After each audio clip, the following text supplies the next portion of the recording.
The gunman's finger trembled on the trigger. The cold metal pressed against Victoria Hale's temple as terrified shoppers cowered behind display cases. In that split second before chaos erupted, a disheveled single father made a choice that would reveal a past he'd buried for years and change two lives forever. Welcome to a story where heroes hide in plain sight, where love blooms in the aftermath of violence, and where sometimes the poorest among us possess the richest secrets. Stay with me until the end and comment your city below. I'd love to know how far this story has traveled. The November rain hammered against the windows of Rothschild's fine jewelry, each droplet catching the light from the chandeliers inside before racing down the glass like liquid diamonds. It was the kind of evening that made people hurry past with umbrellas clutched tight, the kind that turned the city into a blur of headlights and wet concrete. Inside the store, however, time moved differently, slower, more deliberately, as if the weight of all that luxury demanded a certain reverence. Ethan Cole stood near the back wall feeling profoundly out of place. His worn leather jacket had seen better days, probably sometime during the Bush administration, the first one. Water still dripped from his hair, which he'd neglected to cut for the past 3 months. Not out of style, but out of the simple mathematics of single parenthood. Haircuts cost money, and money meant food for Lily. "Daddy? Look at this one." His 7-year-old daughter pressed her small nose against the glass case, her breath fogging up the surface. Inside, a delicate silver locket caught the light, its surface engraved with tiny stars. "It's beautiful, sweetheart," Ethan said softly, his calloused hand resting gently on her shoulder. The price tag, discreetly turned face down but still visible from his angle, read $450. More than he'd make in a week at the construction site, assuming they had work. Which they didn't always. "Do you think Mommy would have liked it?" Lily asked, her voice dropping to that particular whisper children use when talking about the dead, as if speaking too loudly might disturb them. Ethan's throat tightened. 3 years since Sarah's death, and Lily still spoke about her mother in the present tense sometimes, as if she'd just stepped out for groceries and would be back any minute. "She would have loved it, baby. Your mom loved anything with stars." He remembered Sarah's fascination with the night sky, how she'd wake him at ungodly hours to watch meteor showers from their apartment's fire escape. Back when they had an apartment with a fire escape. Back when they had Sarah. "Can I help you?" The sales associate, a woman in her 50s with perfectly coiffed hair and a smile that didn't quite reach her eyes, approached them with the particular brand of polite wariness reserved for customers who obviously couldn't afford anything. "We're just looking..." Ethan said the words coming out more defensive than he'd intended. "My daughter likes to..." "Of course," the woman interrupted, her smile tightening further. "Though I should mention we'll be closing in 30 minutes. The message was clear. You don't belong here. Leave. Ethan felt the familiar burn of shame mixed with anger. He was about to suggest they go when Lily tugged at his jacket. 5 more minutes, Daddy. Please, it's so pretty here." How could he explain to a 7-year-old that pretty places weren't meant for people like them, that the world had divided itself into those who bought diamonds and those who could barely afford groceries? He couldn't, so he just nodded. 5 more minutes. That's when she walked in. Victoria Hale moved through the world like she owned it, which in many ways she did. At 34, she was the youngest CEO in her company's history, having inherited the position not through nepotism, but through what the business journals called ruthless brilliance. She'd turned a failing pharmaceutical company into a billion-dollar empire in just 5 years. The financial press loved her competitors feared her, and her board of directors had learned to simply get out of her way. Tonight she wore a charcoal Armani suit that probably cost more than Ethan's monthly rent, her dark hair pulled back in a severe bun that emphasized the sharp angles of her face. She moved through the jewelry store with purpose, her heels clicking against the marble floor in a rhythm that suggested she had somewhere more important to be. "Ms. Hale," the store manager appeared as if summoned, practically vibrating with excitement. "What a pleasure. I wasn't expecting you until tomorrow." "My schedule changed," Victoria said curtly, checking her phone even as she spoke. "Is the piece ready?" Of course, right this way?" Ethan watched this interaction with the detached interest of someone observing a nature documentary about a completely foreign species. He noticed how the same sales associate who'd been so eager to usher them out now practically genuflected as Victoria passed. Money didn't just talk. It commanded, it demanded it, reorganized the very molecules of the air around it. "She's pretty," Lily whispered, still entranced by the jewelry but sneaking glances at Victoria. "Don't stare, baby," Ethan said gently, turning her away. That's when the world exploded. The front door burst open with such force that it sent the entry bell flying across the room. A man in a black ski mask charged in a Glock 19 held high in his right hand. He was big, maybe 6'2", 220 pounds, and moved with the jittery energy of someone high on something more than adrenaline. "Everybody down now." The scream that followed came from multiple throats at once. The elderly couple near the wedding rings dropped to the floor, the man trying to shield his wife with his body. The sales associate ducked behind the counter. The manager froze his mouth open in a perfect O of surprise. But Ethan didn't drop. Instead, he moved on pure instinct, pushing Lily behind a solid display case, pressing her down with one hand while his eyes tracked the threat. Old habits, old training flooding back like muscle memory. "Stay down, baby," he whispered urgently. "Don't move, don't make a sound no matter what happens." Lily's eyes were wide with terror, but she nodded, curling into a ball behind the case. The gunman was shouting, now his voice cracking with nervous energy. "The safe! Open the fucking safe!" I can't," the manager stammered. "It's on a time lock. It won't open until—" The gunman whipped around the gun, swinging in a wide arc. And that's when he saw Victoria. She stood perfectly still, her phone still in her hand, as if her brain couldn't quite process that this was actually happening. In her world, violence was abstract hostile takeovers, market manipulation, boardroom coups. Not this. Never this. "You—" The gunman pointed the gun at her. "Expensive suit, fancy jewelry. You're coming with me." "I don't think—" Victoria started, her CEO voice, attempting to take control of the situation. But the gunman was already moving, crossing the distance in 3 quick strides. He grabbed her arm, yanking her against him, the gun now pressed against her ribs. "Insurance policy," he muttered more to himself than anyone else. "Rich bitch like you, they'll open anything to keep you breathing." Victoria's composure finally cracked. Ethan could see it in her eyes, the moment when abstract became real, when she understood that all her money, all her power meant nothing to a desperate man with a gun.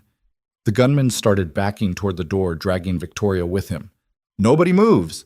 Nobody calls the cops until we're gone, or I put a bullet in her." Ethan's mind ran through the calculations with the cold precision of someone who'd done this before in places far worse than a jewelry store in downtown Chicago. Distance 12 feet, obstacles 2, display cases 1 overturned chair. The gunman's stance was wrong, too much weight on his back foot gun, held too far from his body. Amateur. Dangerous, but amateur. In Afghanistan, Ethan had learned that the most dangerous moment in any hostage situation was the transition when the hostage taker tried to move from one location to another. That's when they were most vulnerable, most distracted, most likely to make a mistake. But it was also when they were most likely to panic and pull the trigger. "Please," Victoria said, her voice steady despite the fear. "Take whatever you want. There's no need for— Shut up!" The gunman jerked her harder, and she stumbled in her heels. They were almost to the door now. In 5 seconds, they'd be outside. In 10, they'd be in whatever vehicle the gunman had waiting. And after that? Ethan thought of Lily curled up behind the display case. Thought of Sarah, who'd made him promise to be careful to come home to be there for their daughter. He'd kept that promise for 3 years. 3 years of construction work and night shifts of food stamps and welfare offices, of swallowing his pride and pretending his past didn't exist. But some promises were meant to be broken. The gunman made his mistake. Then he looked back at the door, checking his exit route. His gun hand dropped just slightly, the barrel moving away from Victoria's ribs for just a fraction of a second. Ethan moved. Not like a construction worker, not like a single dad who spent his evenings helping with homework and making mac and cheese. He moved like what he really was, what he'd tried so hard to bury, a former Delta Force operator who'd spent 8 years in the most dangerous places on Earth, doing things that never made the news. The first rule of close quarters combat violence of action. Don't hesitate, don't telegraph, don't give them time to think. Ethan crossed the 12 feet. In under 2 seconds, his approach completely silent despite the marble floor. His left hand clamped down on the gunman's wrist, controlling the weapon while his right elbow drove into the man's solar plexus with enough force to drop a horse. The gunman's breath exploded out of him. The gun went off, the sound deafening in the enclosed space, but Ethan had already redirected the barrel upward. The bullet punched through a chandelier, sending a rain of crystal shards down on them. Victoria stumbled away as Ethan pivoted, using the gunman's own momentum against him. It was a move he'd practiced thousands of times in training, executed hundreds of times in combat. The gunman's wrist snapped a sound like a branch breaking, and the gun clattered across the floor. But the man was high on something, probably meth, and the pain just seemed to enrage him. He swung wildly with his free hand, catching Ethan across the jaw. It was a solid hit, enough to make Ethan see stars, but he'd taken worse. Much worse. Ethan let the momentum of the punch spin him, then came back with a knee strike that connected with the gunman's ribs. There was a satisfying crack, and the man finally went down, gasping for air that wouldn't come. "Stay down," Ethan said quietly, his boot on the man's back, applying just enough pressure to keep him immobilized without crushing his windpipe. "It's over." The whole thing had taken less than 10 seconds. For a moment, the only sound was the gunman's labored breathing and the distant wail of approaching sirens. Then, as if someone had hit play on a paused video, everyone started moving and talking at once. "Oh my God, is everyone okay? Did anyone call 911? That was incredible." But Ethan wasn't listening. He was already moving back to where Lily was hidden, dropping to his knees beside the display case. "It's okay, baby," he said softly, his voice completely different from the one he'd used with the gunman. "It's all over. You can come out now." Lily crawled out and threw herself into his arms, sobbing. He held her tight, whispering reassurances, trying to shield her from the sight of the man on the floor, the broken glass, the chaos.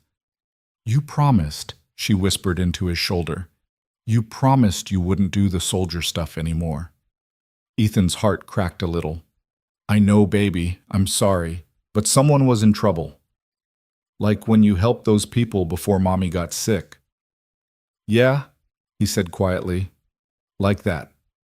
He became aware of someone standing close and looked up to find Victoria Hale staring down at him. Her perfect composure was completely shattered. Her hair had come loose from its bun, falling around her face in dark waves.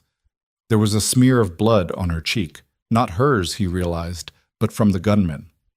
"You saved my life," she said, her voice barely above a whisper. Ethan stood lifting Lily, with him settling her on his hip, even though she was getting too big for it. "Right place, right time." "No," Victoria said firmly, some of her CEO bearing returning. "That wasn't luck. That was training. Who are you?"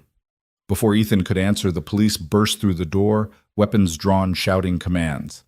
The next several minutes were a blur of questions, statements, and barely controlled chaos. Ethan kept Lily pressed against him, her face buried in his shoulder as he gave his version of events to a skeptical detective who clearly wondered how a construction worker had managed to disarm an armed robber. "I got lucky," Ethan said for the third time. He wasn't expecting anyone to fight back. The detective, a grizzled veteran named Murphy, looked at him with the expression of someone who'd heard too many lies to believe in coincidence. "Lucky, right. You military—" "I did a stint," Ethan said carefully. "Long time ago." "What branch?" "Well, Army." "What unit?" "Does it matter?" "The guy's in custody. Everyone's safe."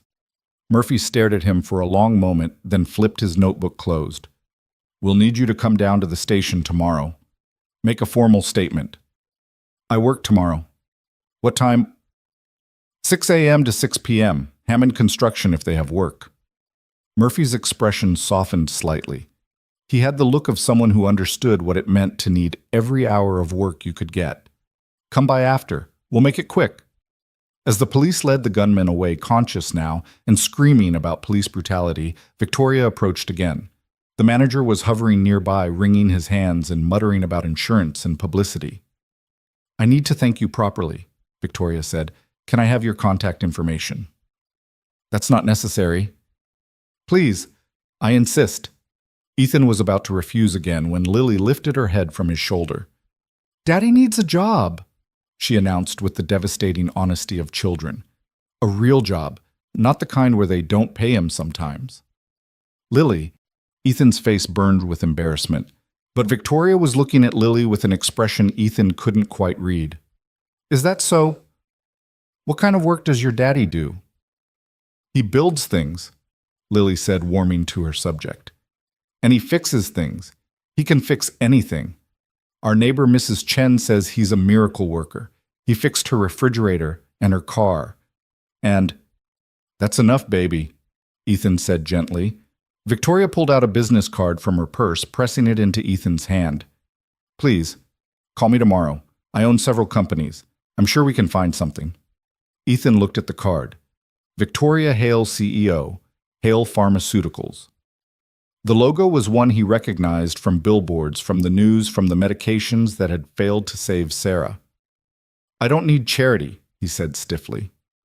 It's not charity, Victoria said. Call it a thank you. Or call it good business sense. Anyone who can do what you just did is someone I want on my team. She paused, studying his face with those sharp eyes that had probably dissected 1,000 business deals. There's more to you than you're letting on, Mr. Cole. Ethan Cole.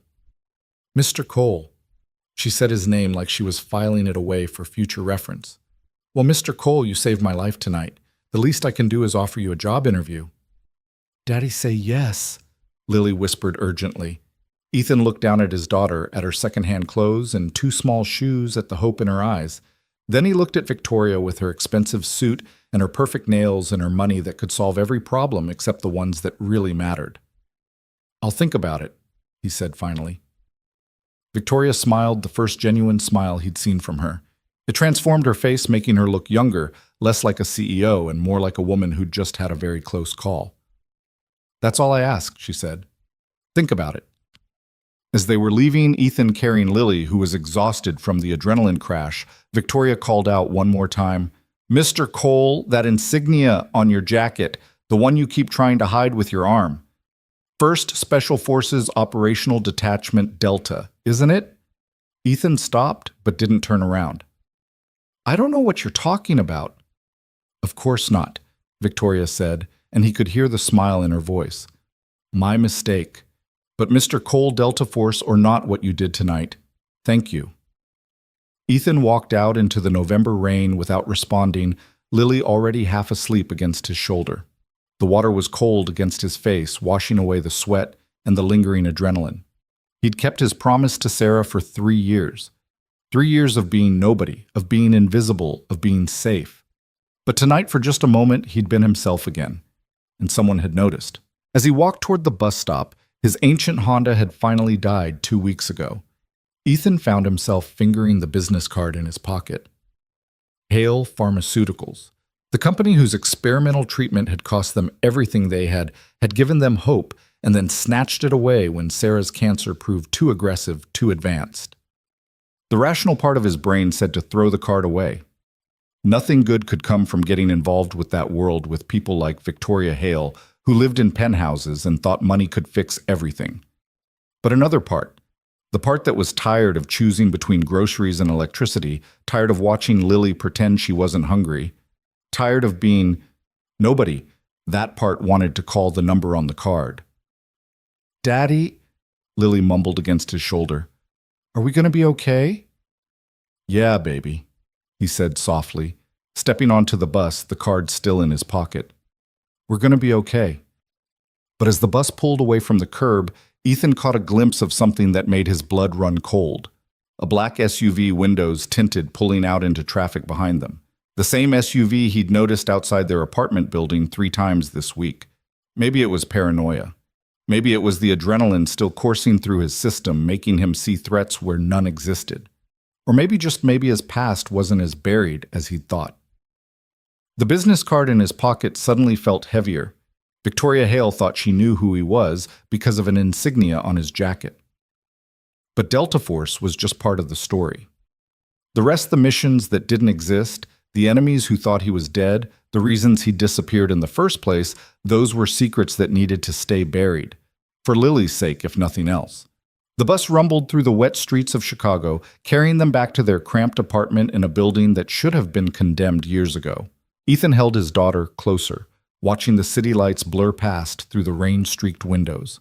Tomorrow, he would have to decide whether to call Victoria Hale. Tomorrow, he would have to figure out if the SUV was really following them or if he was just jumping at shadows. Tomorrow, he would have to pretend to be just another construction worker, just another single dad trying to make ends meet. But tonight had changed something. The careful walls he'd built around his life, the invisible cage he'd locked himself in there, were cracks in it now. And through those cracks, his past was seeping in like water, patient and inexorable. "Daddy," Lily said sleepily, "that lady, she looks sad." "What makes you say that, baby?" Her eyes. They looked like yours sometimes, like when you think I'm not watching. Ethan didn't know how to respond to that, so he just held her tighter as the bus carried them through the night, through the rain, toward a future that suddenly seemed far less certain than it had just hours before. In her penthouse apartment, 40 floors above the city, Victoria Hale stood at her floor-to-ceiling windows, watching the rain streak down the glass. Her assistant had wanted to take her to the hospital to have her checked for shock or injury, but she'd refused. She needed to be alone. She needed to think. Ethan Cole. She'd already had her head of security run a preliminary check. The results were frustratingly sparse. Honorable discharge from the Army 6 years ago. Wife deceased 3 years ago, cancer. One daughter, age 7. Current employment, sporadic construction work. Current address, a building in Southside that her driver wouldn't even stop at without hazard pay. But there were gaps. Big ones. His military record was mostly redacted. The 2 years after his discharge were a complete blank. And then he'd appeared in Chicago with a dying wife and a young daughter working minimum wage jobs, living so far below the radar, he was practically underground. Men didn't develop skills like the ones she'd witnessed tonight working construction. The way he'd moved, the tactical precision, the complete lack of hesitation, that was years of elite training, the kind reserved for people who did things governments didn't acknowledge. Her phone buzzed. Another text from Richard, her CFO, and sometimes lover, making sure she was all right.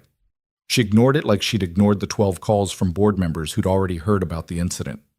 Tomorrow, the story would be in the papers. Pharmaceutical CEO saved by heroic bystander. The PR department was probably already drafting statements spinning it for maximum positive coverage. But Victoria didn't care about the publicity. She cared about the puzzle. Because Ethan Cole was definitely a puzzle. A former Special Forces operator hiding in plain sight, raising a daughter alone, barely surviving. Why? What was he running from? Or who? Victoria smiled, the expression reflecting ghost-like in the dark window. She'd built her empire by seeing opportunities where others saw obstacles, by recognizing value where others saw nothing. And Ethan Cole, whether he knew it or not, was valuable. She just had to figure out how to convince him of that. Her phone rang. The caller ID showed a number she didn't recognize, which was unusual. Her personal phone was heavily filtered.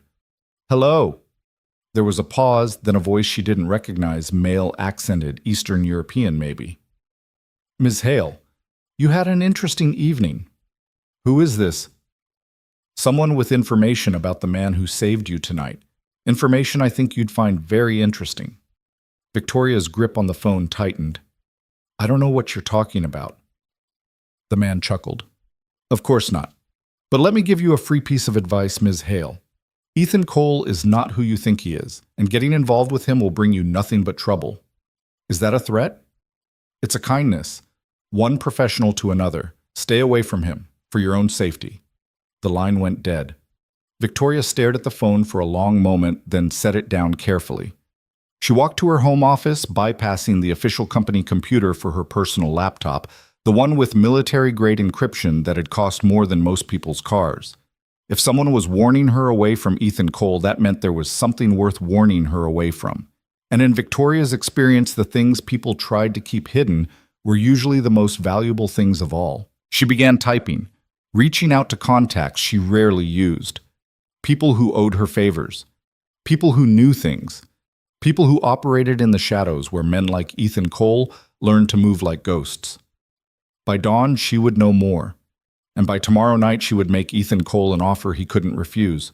Not because she needed another employee, not even because he'd saved her life, but because Victoria Hale had built her empire by collecting broken things and making them whole again by finding diamonds in the rough and polishing them until they shone. And Ethan Cole, with his haunted eyes and his dangerous skills and his desperate love for his daughter, was the most interesting broken thing she'd encountered in years. The rain continued to fall over Chicago, washing the blood from the jewelry store's floor, carrying the broken glass into the gutters. But the events of this night would ripple outward like waves touching lives in ways no one could yet imagine. In a rundown apartment in Southside, a little girl dreamed of stars and diamonds, while her father sat awake standing guard against shadows, both real and imagined. In a penthouse high above the city, a woman who thought she knew everything about power was about to learn that some forces couldn't be bought, or sold, or controlled. And somewhere in the darkness, in a black SUV with government plates, a phone call was being made. "Sir? He's been found." "Yes, sir. Cole. He surfaced tonight." "No, sir. He doesn't know we're watching. Not yet." The city slept unaware that the careful balance of a hidden life had been disturbed, that old debts were about to be called in, that love and danger were about to become inextricably intertwined. But that's a story for tomorrow. Tonight there was just the rain and the memory of violence and the strange comfort of knowing that sometimes, just sometimes, the right person is in the right place at exactly the right moment. Even if that person is trying very hard to be nobody at all. The construction site at dawn was a symphony of diesel engines and shouting foremen, the kind of organized chaos that Ethan had grown to find almost meditative. He arrived at 5:45 a.m., 15 minutes early, as always, his breath visible in the cold morning air. His jaw still ached from last night's encounter, a purple bruise spreading across the left side of his face that he'd tried unsuccessfully to hide from Lily at breakfast. "Jesus, Cole, what happened to you?" Mike Hammond, the site supervisor, looked up from his clipboard with concern. Mike was one of the good ones, a boss who actually made sure his workers got paid, even if it meant fighting with the general contractor. "Bar fight," Ethan lied smoothly, pulling on his hard hat. "You should see the other guy." Mike snorted. "Sure. And I'm dating a supermodel. You good to work? I'm here, aren't I?" That was the end of it. Construction sites had their own code. You showed up, you worked. You didn't ask too many questions about the bruises and the hangovers and the reasons men ended up breaking their backs for $15 an hour. Ethan lost himself in the rhythm of the work, hauling rebar-mixing concrete building forms for the foundation of what would eventually be another glass tower full of people like Victoria Hale. The November wind cut through his jacket, but the physical labor kept him warm. This was simple, honest work, nothing like the complexities of his former life where a single decision could mean the difference between a successful extraction and a diplomatic incident. His phone buzzed in his pocket around noon. He ignored it. It buzzed again 5 minutes later. And again. "You gonna answer that?" Jorge, one of the other workers, asked during their lunch break. "Sounds important." Ethan pulled out his phone, a flip phone that Lily constantly mocked him for, and saw 3 missed calls from an unknown number. As he stared at it, it rang again. "Mr. Cole." The voice was female, professional, unfamiliar. "This is Amanda Chen, executive assistant to Victoria Hale. Ms. Hale would like to schedule a meeting with you this afternoon." "I'm working." "Ms. Hale is aware of your schedule. She's arranged for you to have the afternoon off with pay. A car will pick you up at 2 p.m. Ethan felt his jaw tighten. "She arranged for me to have the afternoon off. Did she bother to ask if I wanted the afternoon off?" There was a pause. "Ms. Hale assumed you would appreciate the opportunity to..." "Tell Ms. Hale that I don't need her charity or her assumptions." He snapped the phone shut, cutting off whatever response was coming. Jorge whistled low. "You just hung up on somebody's secretary, man. You've got balls." "It's nothing," Ethan muttered, shoving the phone back in his pocket. But it wasn't nothing, and he knew it. Victoria Hale wasn't the type to take no for an answer. He'd seen it in her eyes last night, that particular combination of curiosity and determination that meant she'd already decided what she wanted. And apparently what she wanted was him. The phone rang again. This time when he answered, it was Victoria herself. "Mr. Cole, I understand you're a man who values directness, so let me be direct.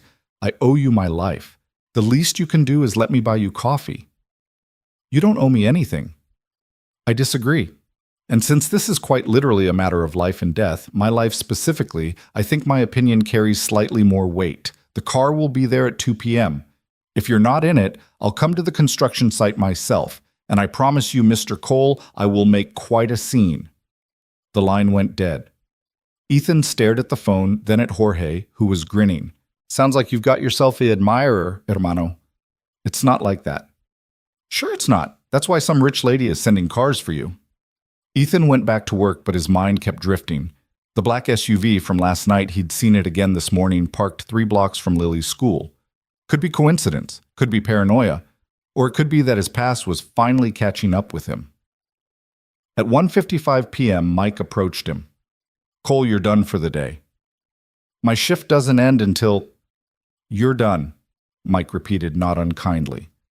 Look, I don't know who you pissed off or impressed, but I got a call from the general contractor who got a call from the property owner who apparently got a call from someone way up the food chain. You're getting paid for the full day plus overtime, and there's a very expensive car waiting for you outside.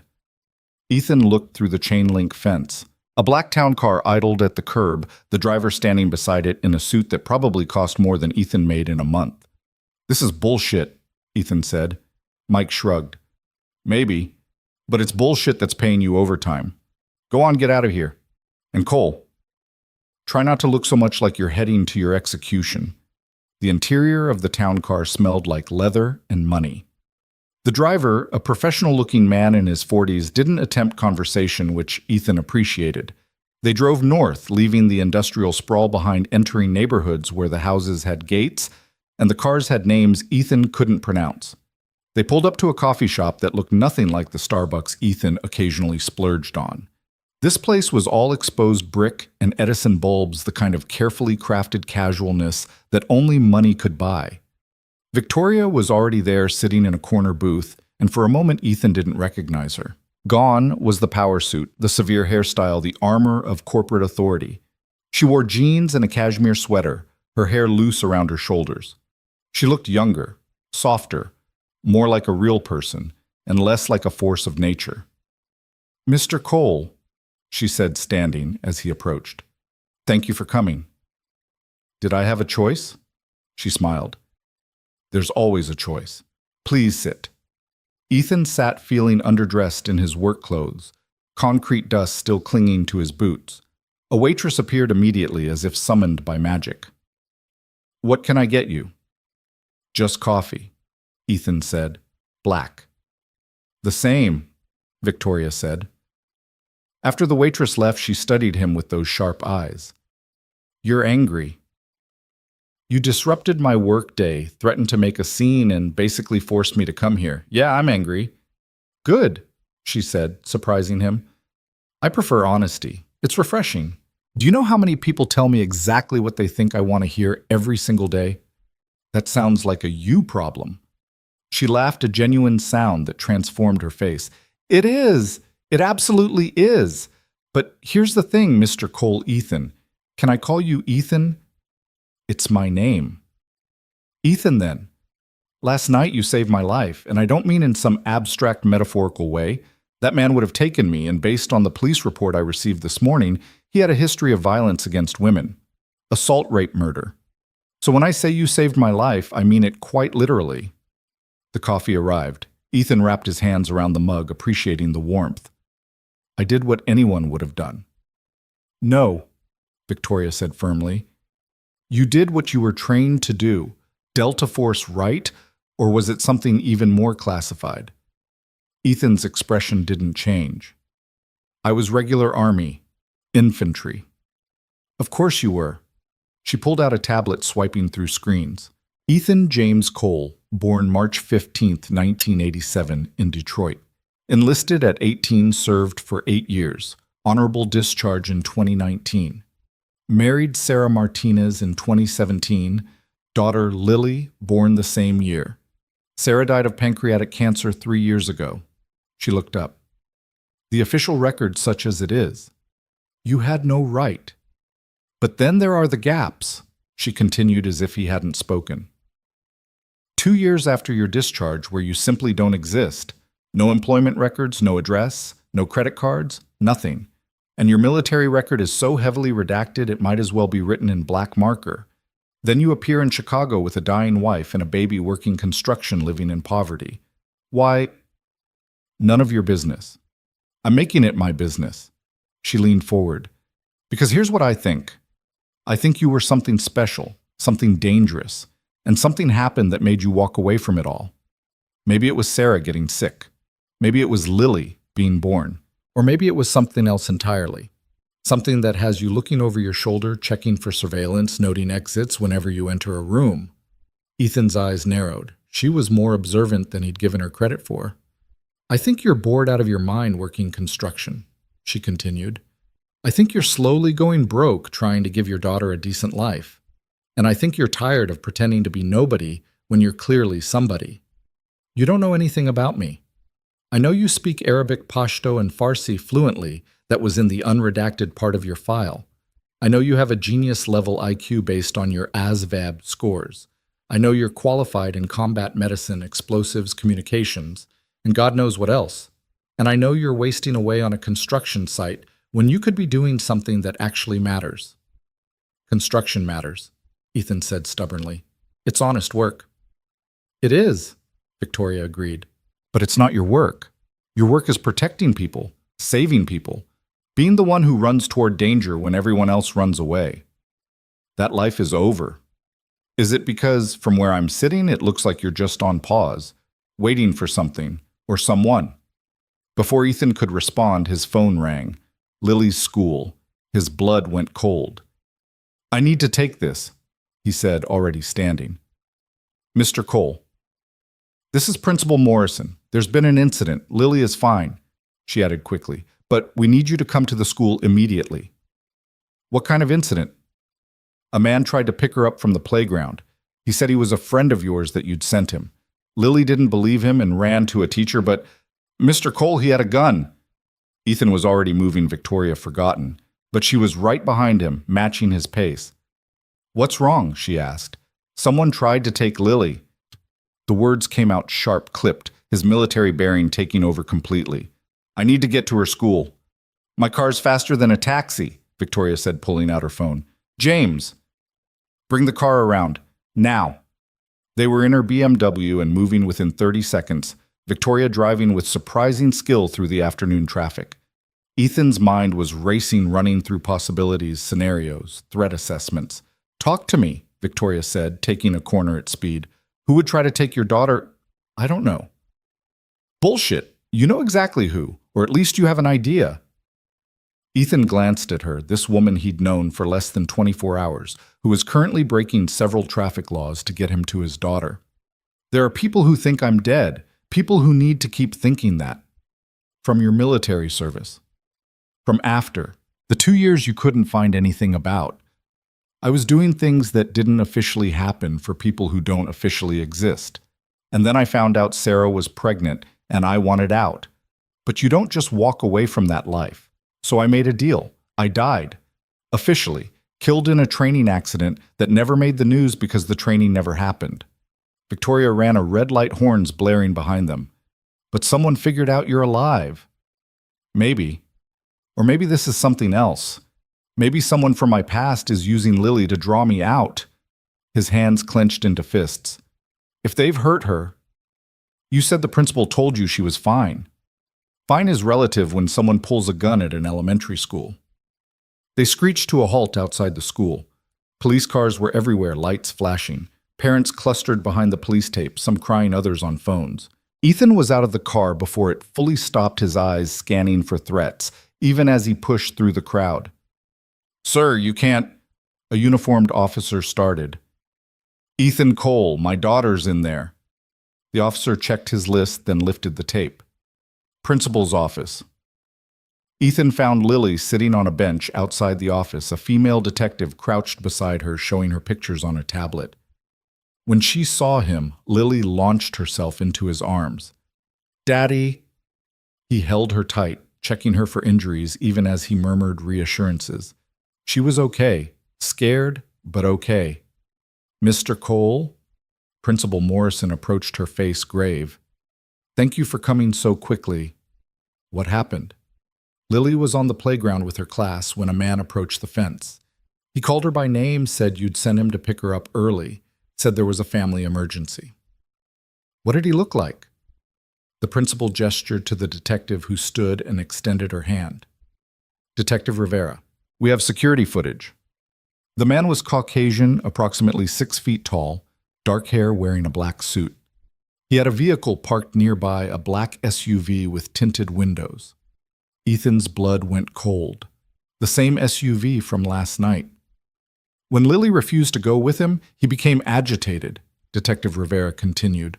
One of the teachers saw him reach into his jacket. We believe he was going for a weapon. The teacher called for lockdown immediately, and the man fled. Did you get plates? Fake.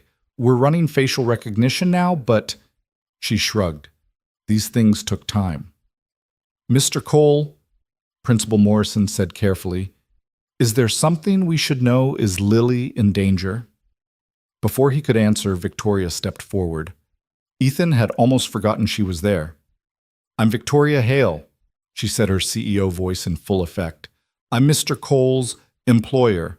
We'll be providing private security for Lily, effective immediately. We will, Ethan started. Victoria shot him a look that said, shut up and let me handle this. To the principal, she continued, Mr. Cole has been consulting on a sensitive corporate security matter. It's possible this incident is related. We take the safety of our employees and their families very seriously. The principal looked relieved to have someone taking charge. Of course. Whatever you need. Daddy? Lily whispered, her face still buried in his shoulder. The man knew things. He knew about Mommy. He knew we lived in Chicago. He knew my teacher's name. Ethan's jaw tightened. This wasn't random. This was targeted. Someone had been watching them gathering intelligence. We need to go, he said to Victoria. Now. She nodded already on her phone. James, bring the car around to the back entrance. Alert the security team we're implementing Protocol 7. Ethan didn't know what Protocol 7 was, but he appreciated the efficiency. They moved quickly. Detective Rivera escorting them through the school to a rear exit where the BMW was waiting.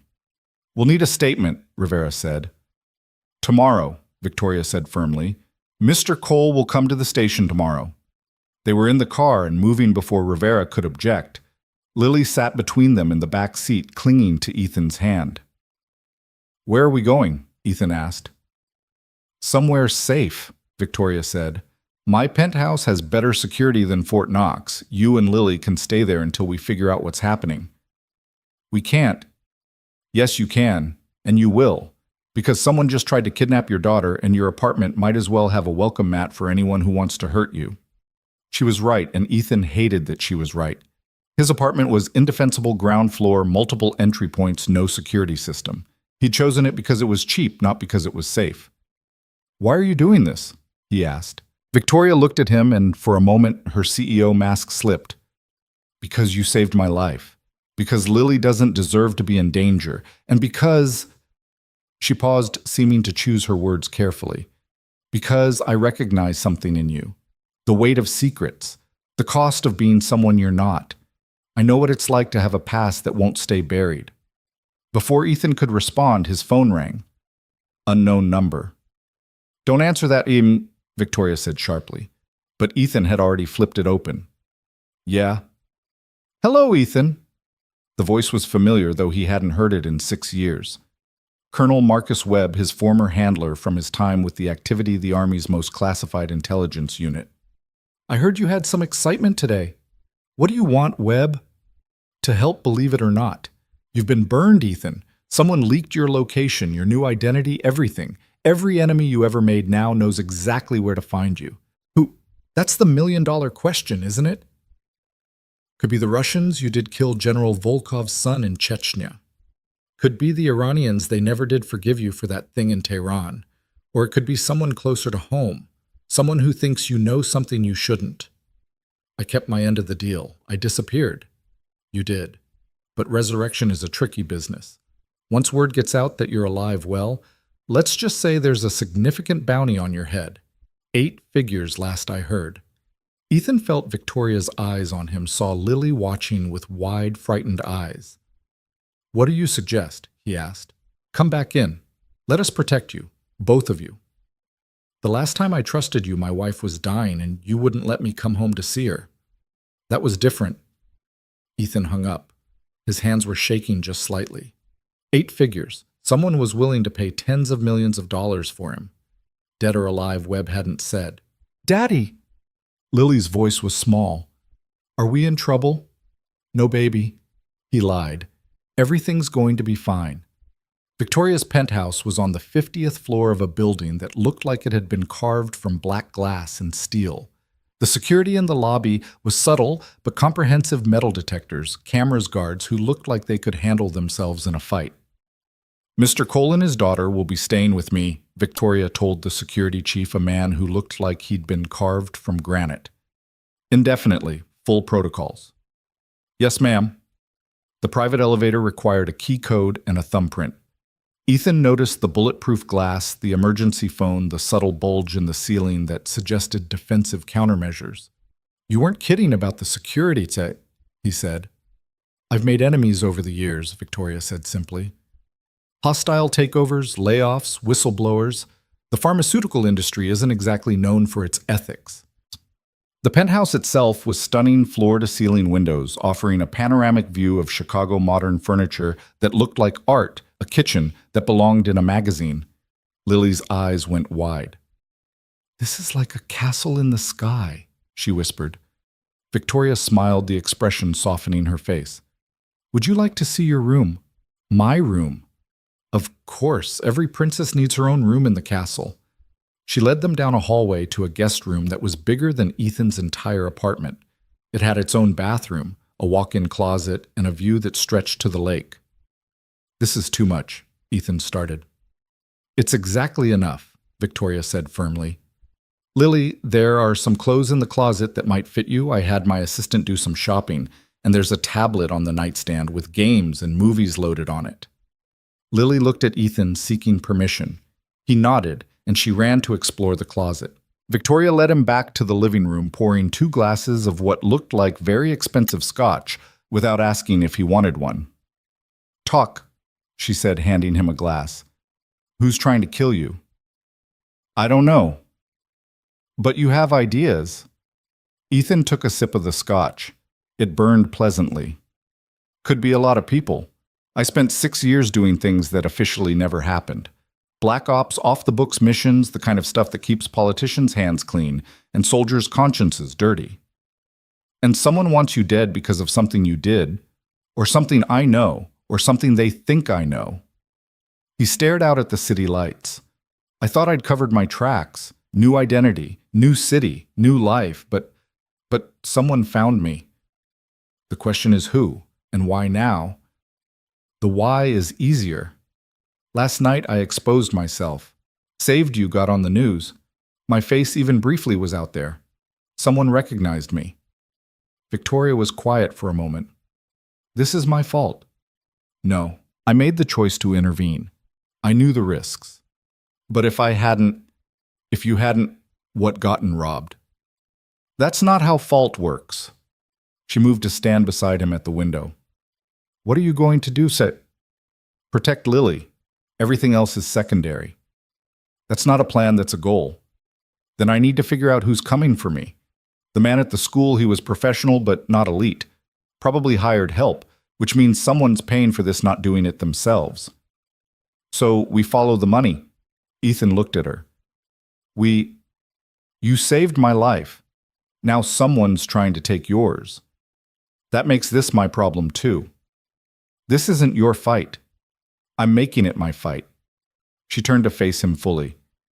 "I have resources you need, money, connections, security. You have skills I need, combat training, tactical knowledge, the ability to see threats before they materialize. We can help each other. And what do you get out of it?" She was quiet for a long moment. "Have you ever felt like you're drowning in your own success? Like you've built this perfect life, this perfect image, and it's slowly suffocating you?" The question was so unexpected, so honest, that Ethan didn't know how to respond. "I built my company from nothing," she continued. Took over when my father died, when everyone said I was too young, too inexperienced, too female. I proved them all wrong, but somewhere along the way I became the job. CEO 24/7, no real friends, no real relationships, no real life. Just board meetings and profit margins and strategic acquisitions. And you think helping me will change that? I think, Wes, she said carefully, that last night was the first time in years I felt really alive. When that gun was pointed at me when you came out of nowhere like some avenging angel, when everything was chaos and violence and absolutely real, I felt more in those 10 seconds than I felt in the last 10 years. Ethan studied her face, seen past the polish to something raw underneath. You're an adrenaline junkie. Maybe. Or maybe I'm just tired of being safe. She took a sip of her scotch. Either way, I'm involved now. Someone called me last night, warned me to stay away from you. That means they're watching me too, so we might as well face this together. Before Ethan could respond, there was a massive explosion somewhere below them. The building shook, lights flickered, and through the windows they could see smoke billowing from what looked like the parking garage.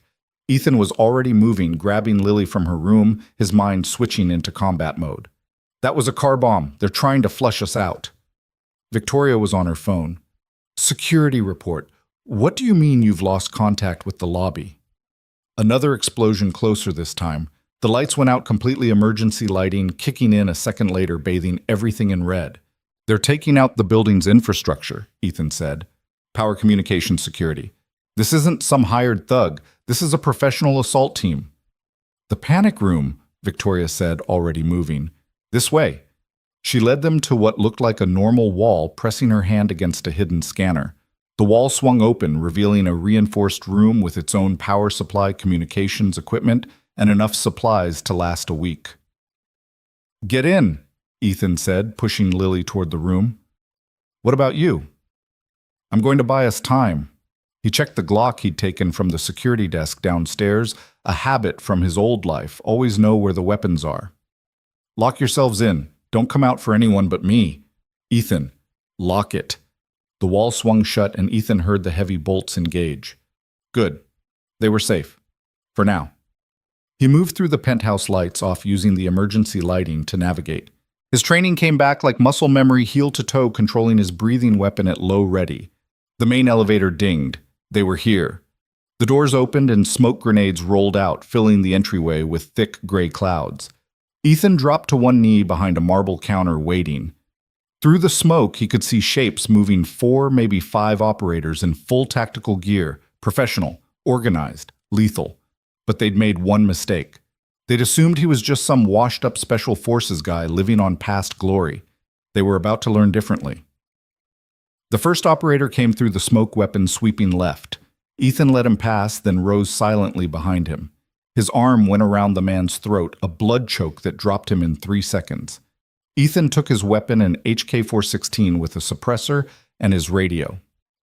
Alpha 1 report, a voice crackled through the earpiece. Ethan keyed the mic, coughing slightly to disguise his voice. Area clear, moving to secondary. Copy. 3 left, maybe 4.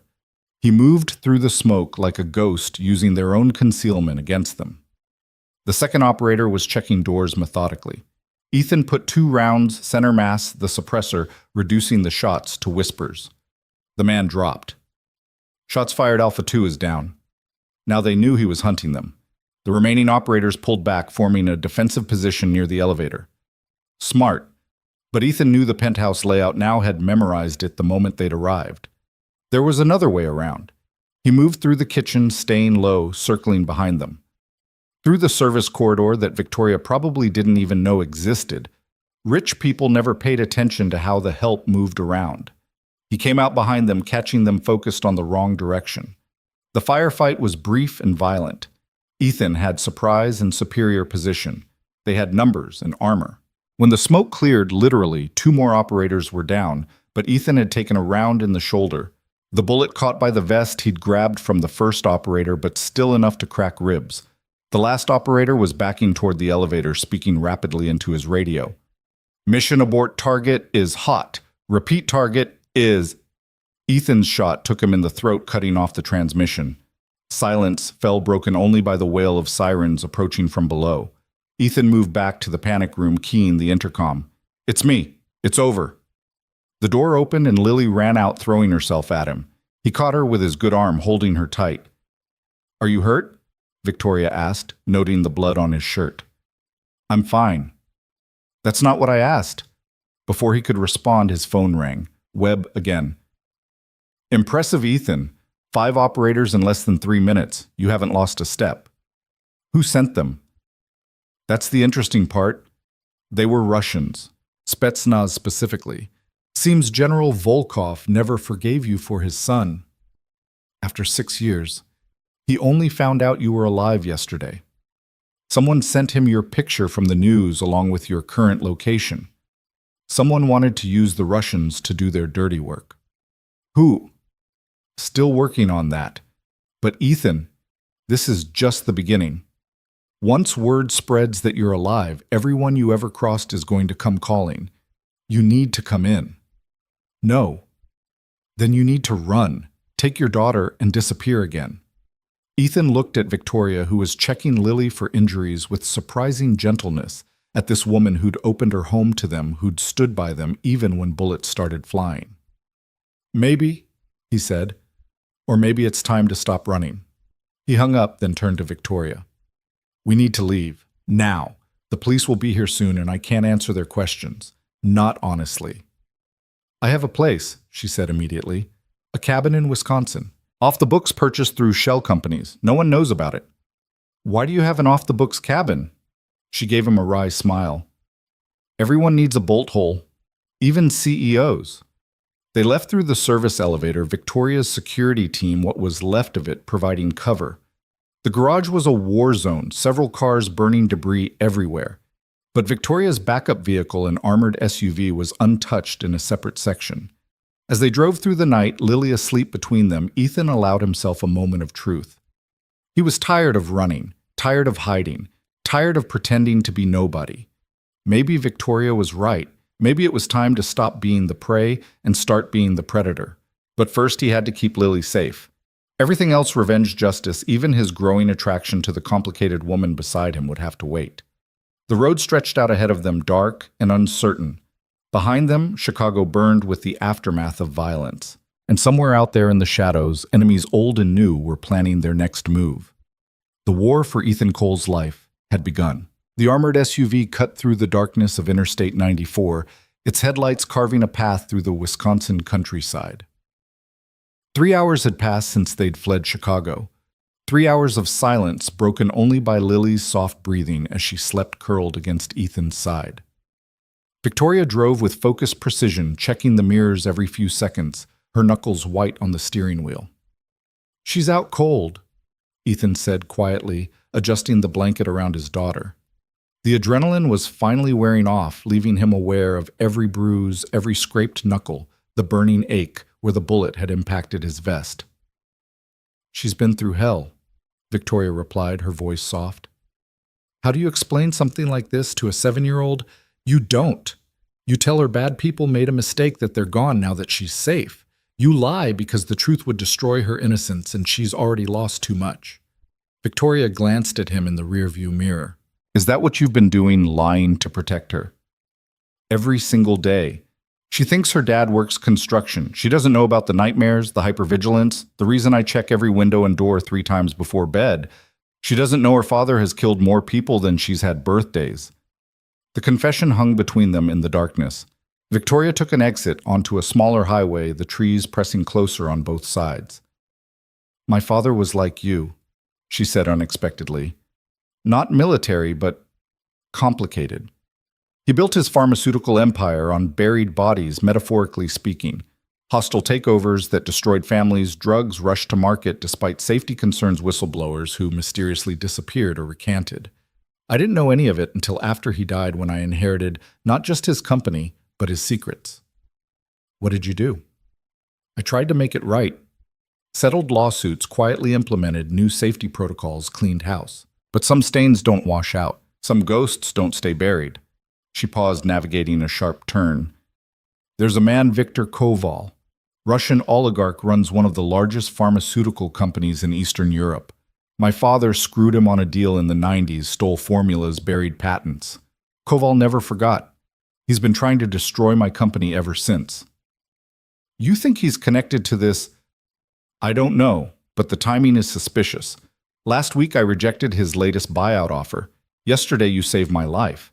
Today Russians try to kill you. Coincidences are rarely coincidental in our world. Ethan processed this, his tactical mind already working through possibilities. Pull over. What? Pull over. Now. Victoria didn't argue, finding a dark rest stop and pulling in. Ethan carefully extracted himself from Lily's grip, stepping out into the cold night air. Victoria followed. What's wrong? Your phone, give it to me. She handed it over without question. Ethan popped the back to remove the battery and SIM card, then did the same with his own phone. They're tracking us, he said. Has to be. Those operators found your penthouse too quickly, knew exactly which floor, which unit. Someone's been watching, gathering intel. My security team is either compromised or incompetent, maybe both. He tossed both phones into a nearby trash can. From now on, we're completely dark. No electronic trail, no credit cards, nothing they can trace. I have cash in the cabin. And weapons. Ethan raised an eyebrow. Weapons? I told you everyone needs a bolt hole. Mine just happens to be well equipped. They got back in the SUV, Lily stirring slightly but not waking. As they drove deeper into the Wisconsin wilderness, Victoria told him more about the cabin. It had been her father's, originally a place he'd used for meetings that couldn't happen in boardrooms. She'd discovered it after his death, along with enough secrets to bury his legacy forever. Why didn't you? Ethan asked. Bury the legacy because it would have destroyed the company, put thousands out of work. My father was a bastard, but the people who work for Hale Pharmaceuticals aren't. They're good people trying to make medicines that save lives. I couldn't punish them for his sins.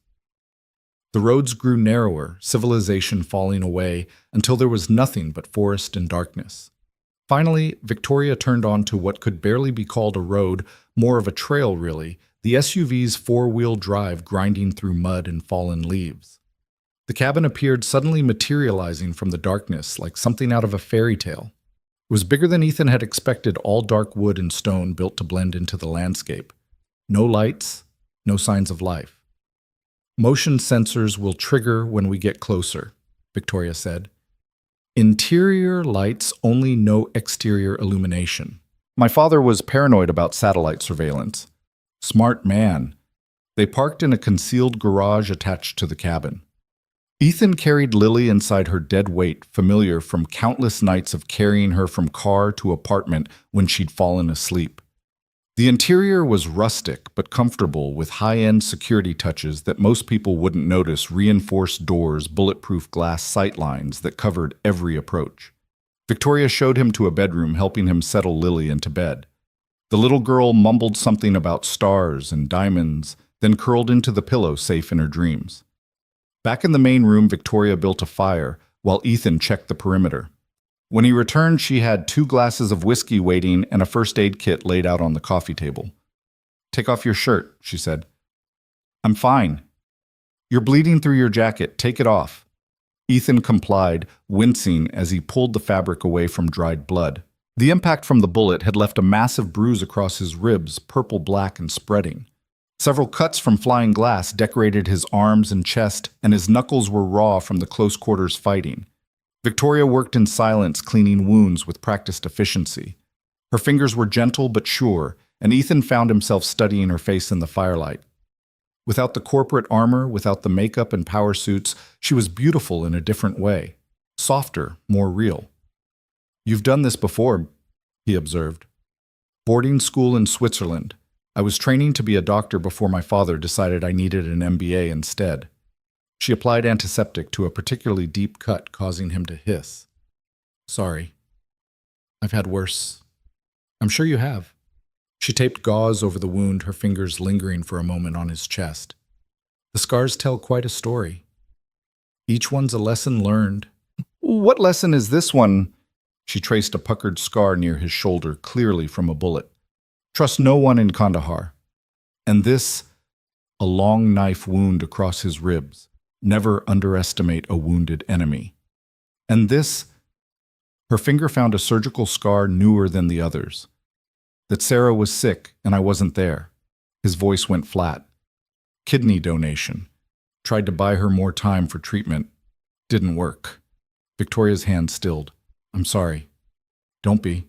You didn't give her cancer. He pulled his shirt back on, kneading the barrier between them. What's the plan? We can't stay here forever. Why not? I have enough supplies for months. It's completely off the grid. We can wait them out. That's not how this works. Whoever wants me dead won't stop. They'll keep coming, keep hunting, and everyone around me becomes a target. He looked toward the hallway where Lily slept. I should leave. Take her somewhere far away, start over again. But Mama, ito mas. T? Where?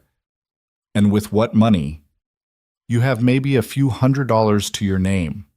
No car, no clean identity, no resources. You'd be caught within days. She was right, and he hated that she was right. So what do you suggest? Victoria moved to a painting on the wall, swinging it aside to reveal a safe. She entered a combination, pulling out stacks of cash, multiple passports, and several weapons. We go on the offensive, she said.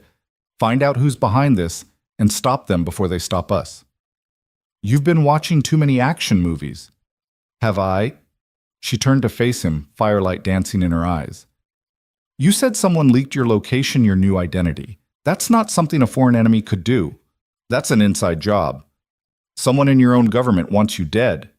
Ethan had been thinking the same thing, but hearing it said out loud made it real. Webb, my old handler, he's the only one who knew where I was. So we start there.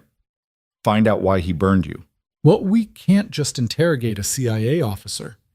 The activity isn't CIA, Victoria said, surprising him with her knowledge. It's Army intelligence, completely black answers only to Joint Special Operations Command, and I happen to know someone who might be able to help. Who? My godfather, General Thomas Morrison, retired, former JSOC commander. He owes me several favors. Ethan stared at her. Your godfather ran JSOC.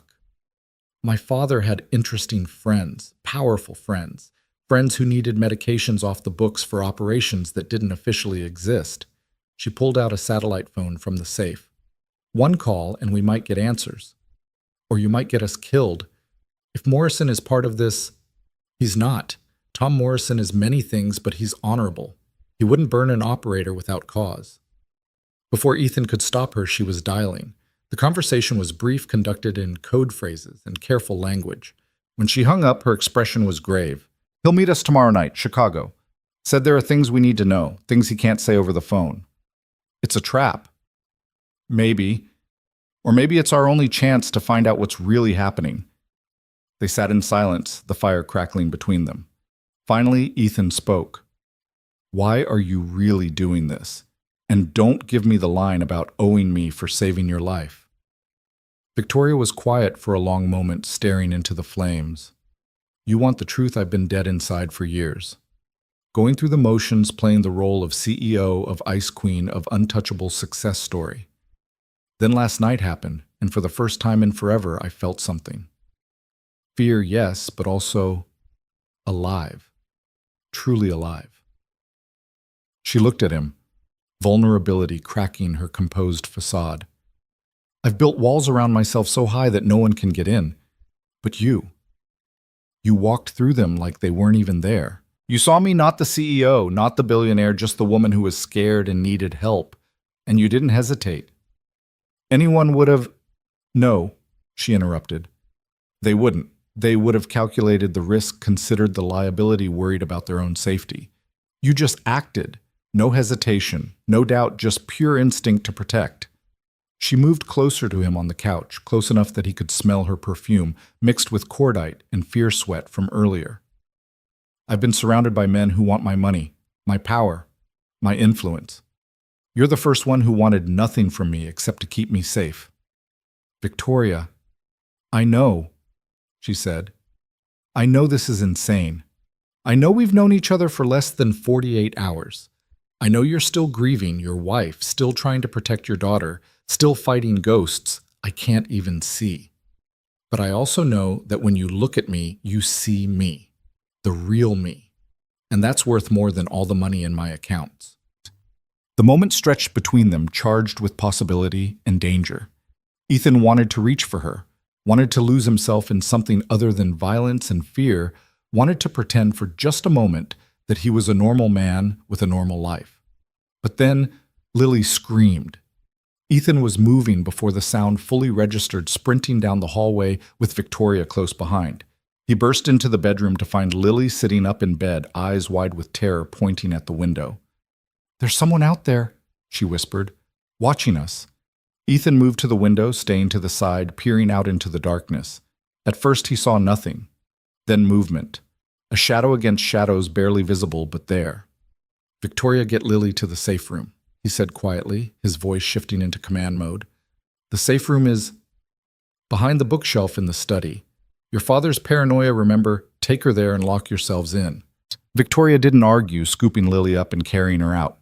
Ethan grabbed one of the weapons from the safe, a Sig Sauer P226 with a suppressor, and moved to the back door. The forest was silent. Too silent. No insects, no nightbirds, nothing. Someone had disturbed the natural order, and nature was holding its breath. Ethan slipped outside, becoming part of the darkness.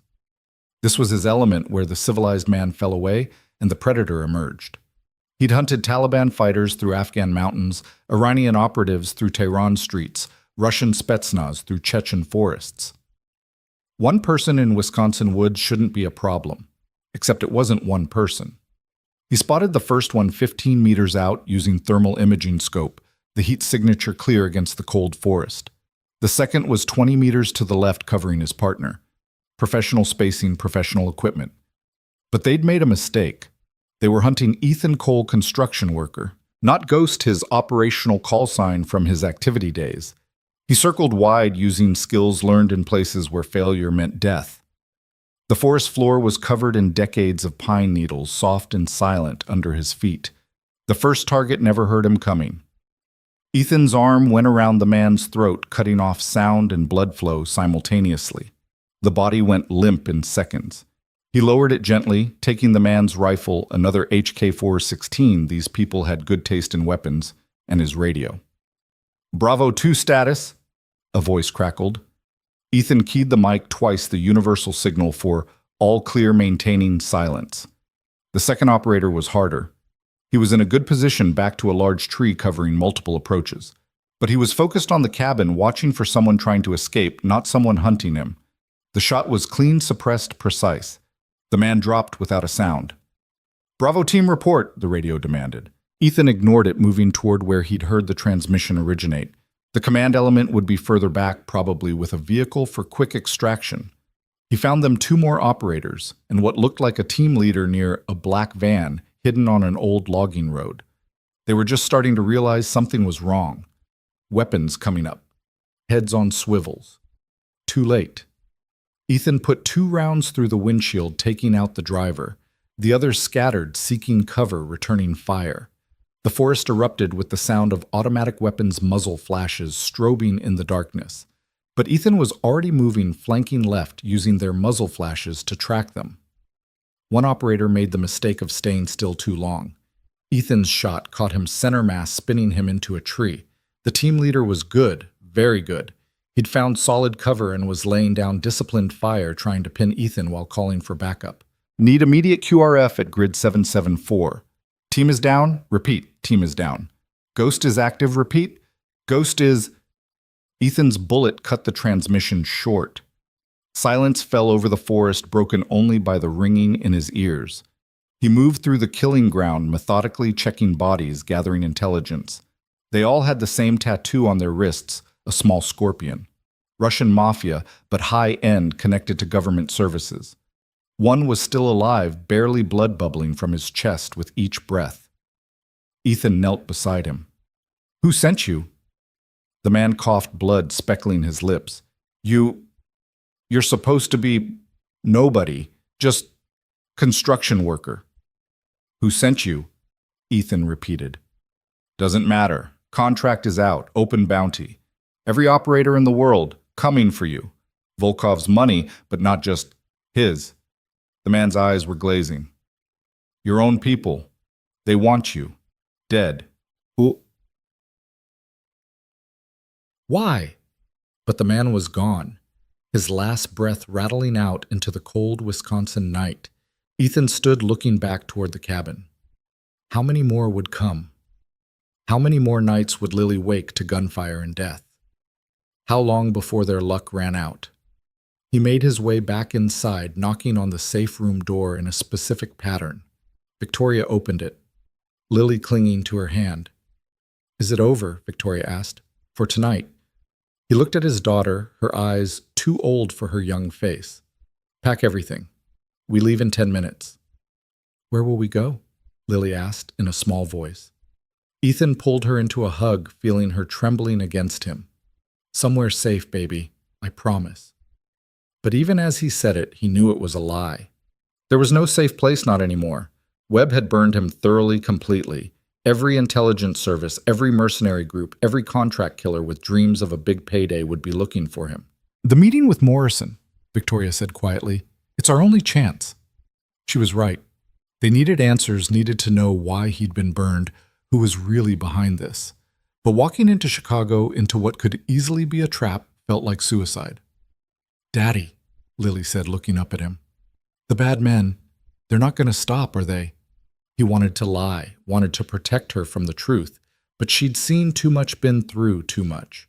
She deserved honesty. No, baby, they're not going to stop. Then we have to stop them first. The simple clarity of a child's logic. Victoria laughed, dark and bitter. Out of the mouths of babes, she said. Your daughter's right, Ethan. We can't keep running, can't keep reacting. We need to take the fight to them. That's not possible, not safe. Nothing about this is safe. At least if we're attacking, we have the element of surprise. Ethan looked between them. His daughter too young to be this brave, and this woman he barely knew, who'd thrown her lot in with them completely. They were right. Defense only worked if you had a position worth defending. Out here constantly moving, they were just prey waiting to be caught. All right, he said finally. We go to Chicago. We meet Morrison. We get answers. And then we hunt. Victoria finished her CEO voice, returning the one that had crushed competitors and built empires. We find whoever did this, and we end them. It won't be that simple. These are professionals with resources, with everything except what we have, Victoria interrupted. They have money and guns and numbers. But we have something they don't expect. We have you trained by the best declared dead, but very much alive. We have me with connections and resources they don't know about, and we have her, she gestured to Lily, giving us a reason to fight that goes beyond survival. She was right in her own way. The enemy, whoever they were, expected him to run to hide to try to disappear again. They didn't expect him to come straight at them. There's something else, Victoria said, moving to another hidden panel in the wall.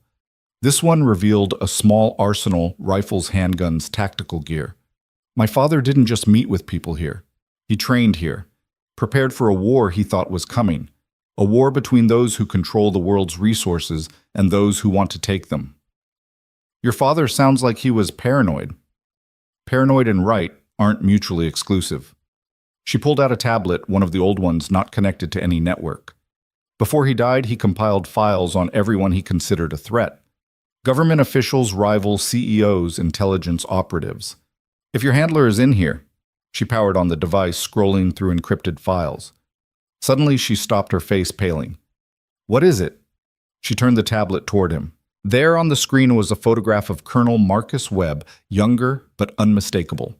The file beneath it was extensive operations connections, financial records. Your father knew Webb, more than knew him. According to this, Webb was on his payroll. Off-the-books medical supplies for black ops in exchange for making certain problems disappear. She kept reading, her expression growing more troubled. Ethan, 3 weeks ago, there was a congressional hearing, classified, but my father had sources. They were investigating illegal operations, war crimes. Your name came up. That's impossible. Everything I did was sanctioned. Not according to this. Someone testified that you went rogue in Pakistan, killed a village elder who was actually a CIA asset, that you were running your own operation selling weapons to the highest bidder. That's a lie. I believe you. But if Congress believes it, if they think you're still alive and could testify. She looked up at him. Webb didn't burn you because someone paid him. He burned you to protect himself. Dead men can't testify. The pieces were falling into place, forming a picture Ethan didn't like.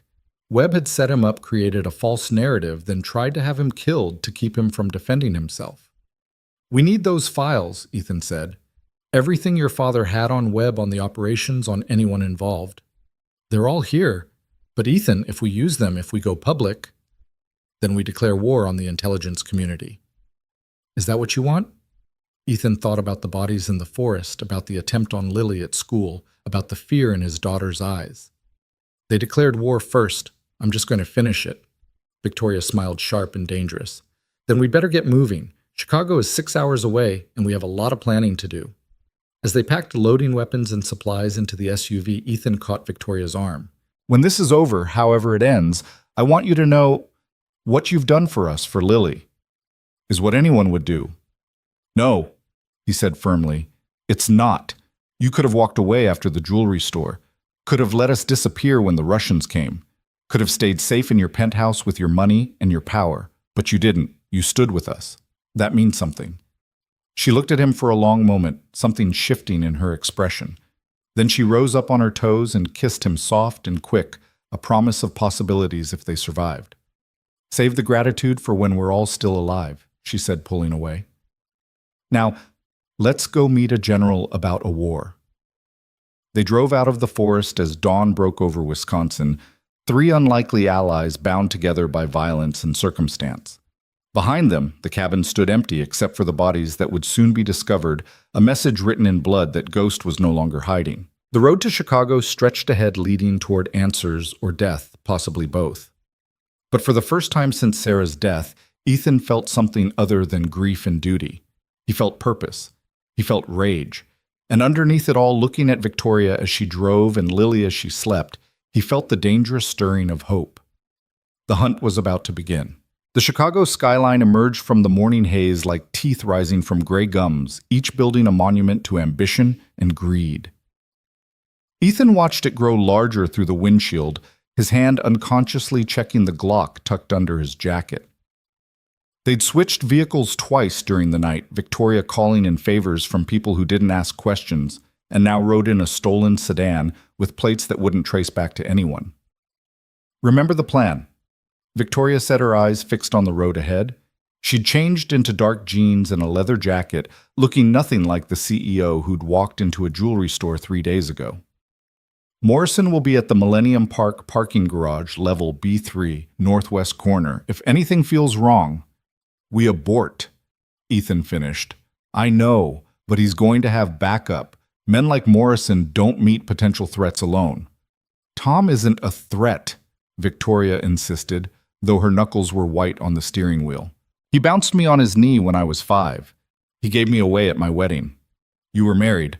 For about 15 minutes, historically speaking. Turned out my husband was more interested in my father's connections than me. Tom was the one who helped me get the divorce without losing half the company. Lily stirred in the back seat, wrapped in a blanket they'd bought at a truck stop. She'd been quiet since the cabin, processing everything with the eerie resilience children developed when their worlds kept ending. Are we going home? She asked softly. Not yet, baby, Ethan said, meeting her eyes in the rearview mirror. Soon. I don't want to go home, she said, surprising him. Home is where Mommy got sick. Home is where the bad men know to find us. The truth of it hit like a physical blow. His 7-year-old daughter had already learned what had taken him years in special operations to understand. Home was just a target. Sentiment was weakness, and safety was always temporary. Victoria's phone, a burner they'd picked up, buzzed. She checked it at a red light. Morrison's there. He says he's alone, but he's lying. Ethan scanned the streets around them, noting positions, angles, escape routes. Pull over here. We walk the rest. They parked 6 blocks from the garage, Ethan carrying Lily on his hip to keep her close. She was too big for it, but he needed her within arm's reach. Victoria walked slightly ahead, her body language casual, but Ethan could see the tension in her shoulders the way her hand stayed near the pistol in her jacket. The garage was a concrete cave, fluorescent lights flickering like dying stars. Level B3 was nearly empty, just a few cars scattered across the oil-stained expanse. Ethan spotted Morrison immediately, hard to miss a 6'4" former general, even when he was trying to blend in. He stood next to a black suburban Hans, visible, wearing civilian clothes that couldn't quite hide his military bearing, but Ethan also spotted the others. 2 men in a car 30 meters away, trying too hard to look casual. Another on the level above, visible through the gaps in the concrete. A fourth near the stairwell, positioned to cut off escape. "It's an ambush," he whispered to Victoria. "No," she said, but uncertainty colored her voice. "Tom wouldn't—" "Victoria." Morrison's voice boomed across the garage. "Thank God you're all right. Come here quickly. We don't have much time." Victoria started forward, but Ethan caught her arm. "Wait." Morrison's expression shifted, and Ethan saw him tap his thigh twice, old military signal for danger, stay back. So not an ambush. Morrison was the one who was trapped. "General Morrison," Ethan called out, his voice carrying clearly. "Why don't you tell your friends to come out? Makes conversation easier when everyone's visible." There was a moment of stillness. Then car doors opened and men emerged. Not soldiers, their movements were too fluid, too practiced. Intelligence operatives. CIA or NSA, maybe both. One of them, a thin man with silver hair and dead eyes, stepped forward. "Mr. Cole, I'm Director Harrison, National Security Agency. We need to talk." "Funny way of arranging a meeting," Ethan said, shifting Lily to his other hip, freeing his gun hand. "Necessary precautions. You've left quite a body count the last few days. 12 confirmed kills, possibly more. That draws attention." "They started it," Lily said suddenly, her child's voice cutting through the tension. "They tried to take me from school. Daddy was just protecting us." Harrison's expression didn't change. "I'm sure he was." "But national security doesn't care about individual motivations. We care about a former activity operator who was supposedly dead suddenly surfacing and killing Russian intelligence operatives on American soil." "They weren't intelligence," Ethan said. "They were Bratva, organized crime, with connections to Russian intelligence. The distinction is academic. What matters is that Moscow is asking questions and we need answers to give them." Morrison finally spoke, his voice heavy with something like regret. "Ethan, I'm sorry. They came to me, knew about the meeting. I had no choice." "There's always a choice," Victoria said coldly. "You chose wrong, Tom." "Did I? Your friend here is a walking diplomatic incident. Do you know what he did in Pakistan? In Iran? The things that were covered up to prevent international incidents." "I did my job," Ethan said quietly. "You did more than that," Harrison interjected. "You exceeded every parameter, broke every rule, and then you had the audacity to try to leave to think you could just walk away." "My wife was dying." "Irrelevant. You knew the deal when you joined the activity. You belong to us until we say otherwise." "Slavery was abolished in 1865, Victoria said. Harrison's smile was thin as paper. "Not for men like him. He signed papers, made commitments. He belongs to the United States government, and we've decided it's time for him to come home." "That's not happening," Ethan said. "I'm afraid it is. You see, Mr. Cole, you have two choices. Come with us. Voluntarily return to active duty, and your daughter goes into protective custody, safe, educated, cared for. Or resist, and we'll take you anyway, but Lily goes into the system. Foster care for the daughter of a terrorist has its own special challenges." "You son of a—" Ethan started forward, but Victoria caught his arm. "You can't do that," she said to Harrison. "I'll call every media outlet, every congressional representative. I'll burn you all down." "No, Ms. Hale, you won't. Because if you do, we'll release the files on your father, the real files. Not the sanitized version you found, but the truth. The children who died testing his drugs in Somalia. The biological weapons he developed for dictators. The mass graves in Serbia that exist because of medications he provided." Victoria went pale. "You're lying." "File designation Alpha 77 Bravo. Check with Morrison. He was there for some of it. Morrison couldn't meet Victoria's eyes, and that told her everything. "Tom," she whispered, "tell me he's lying." "Your father was a complicated man," Morrison said carefully.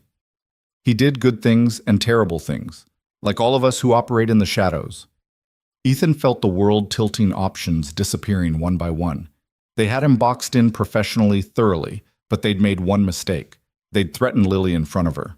His daughter slipped from his arms, walked forward with the fearlessness of a child who'd already seen too much. She stopped directly in front of Harrison, tilting her head back to look up at him. "You're a bully," she said clearly. "Mommy told me about bullies. She said they're just scared people pretending to be strong. What are you scared of?" Harrison blinked, momentarily thrown. "Little girl, you don't understand.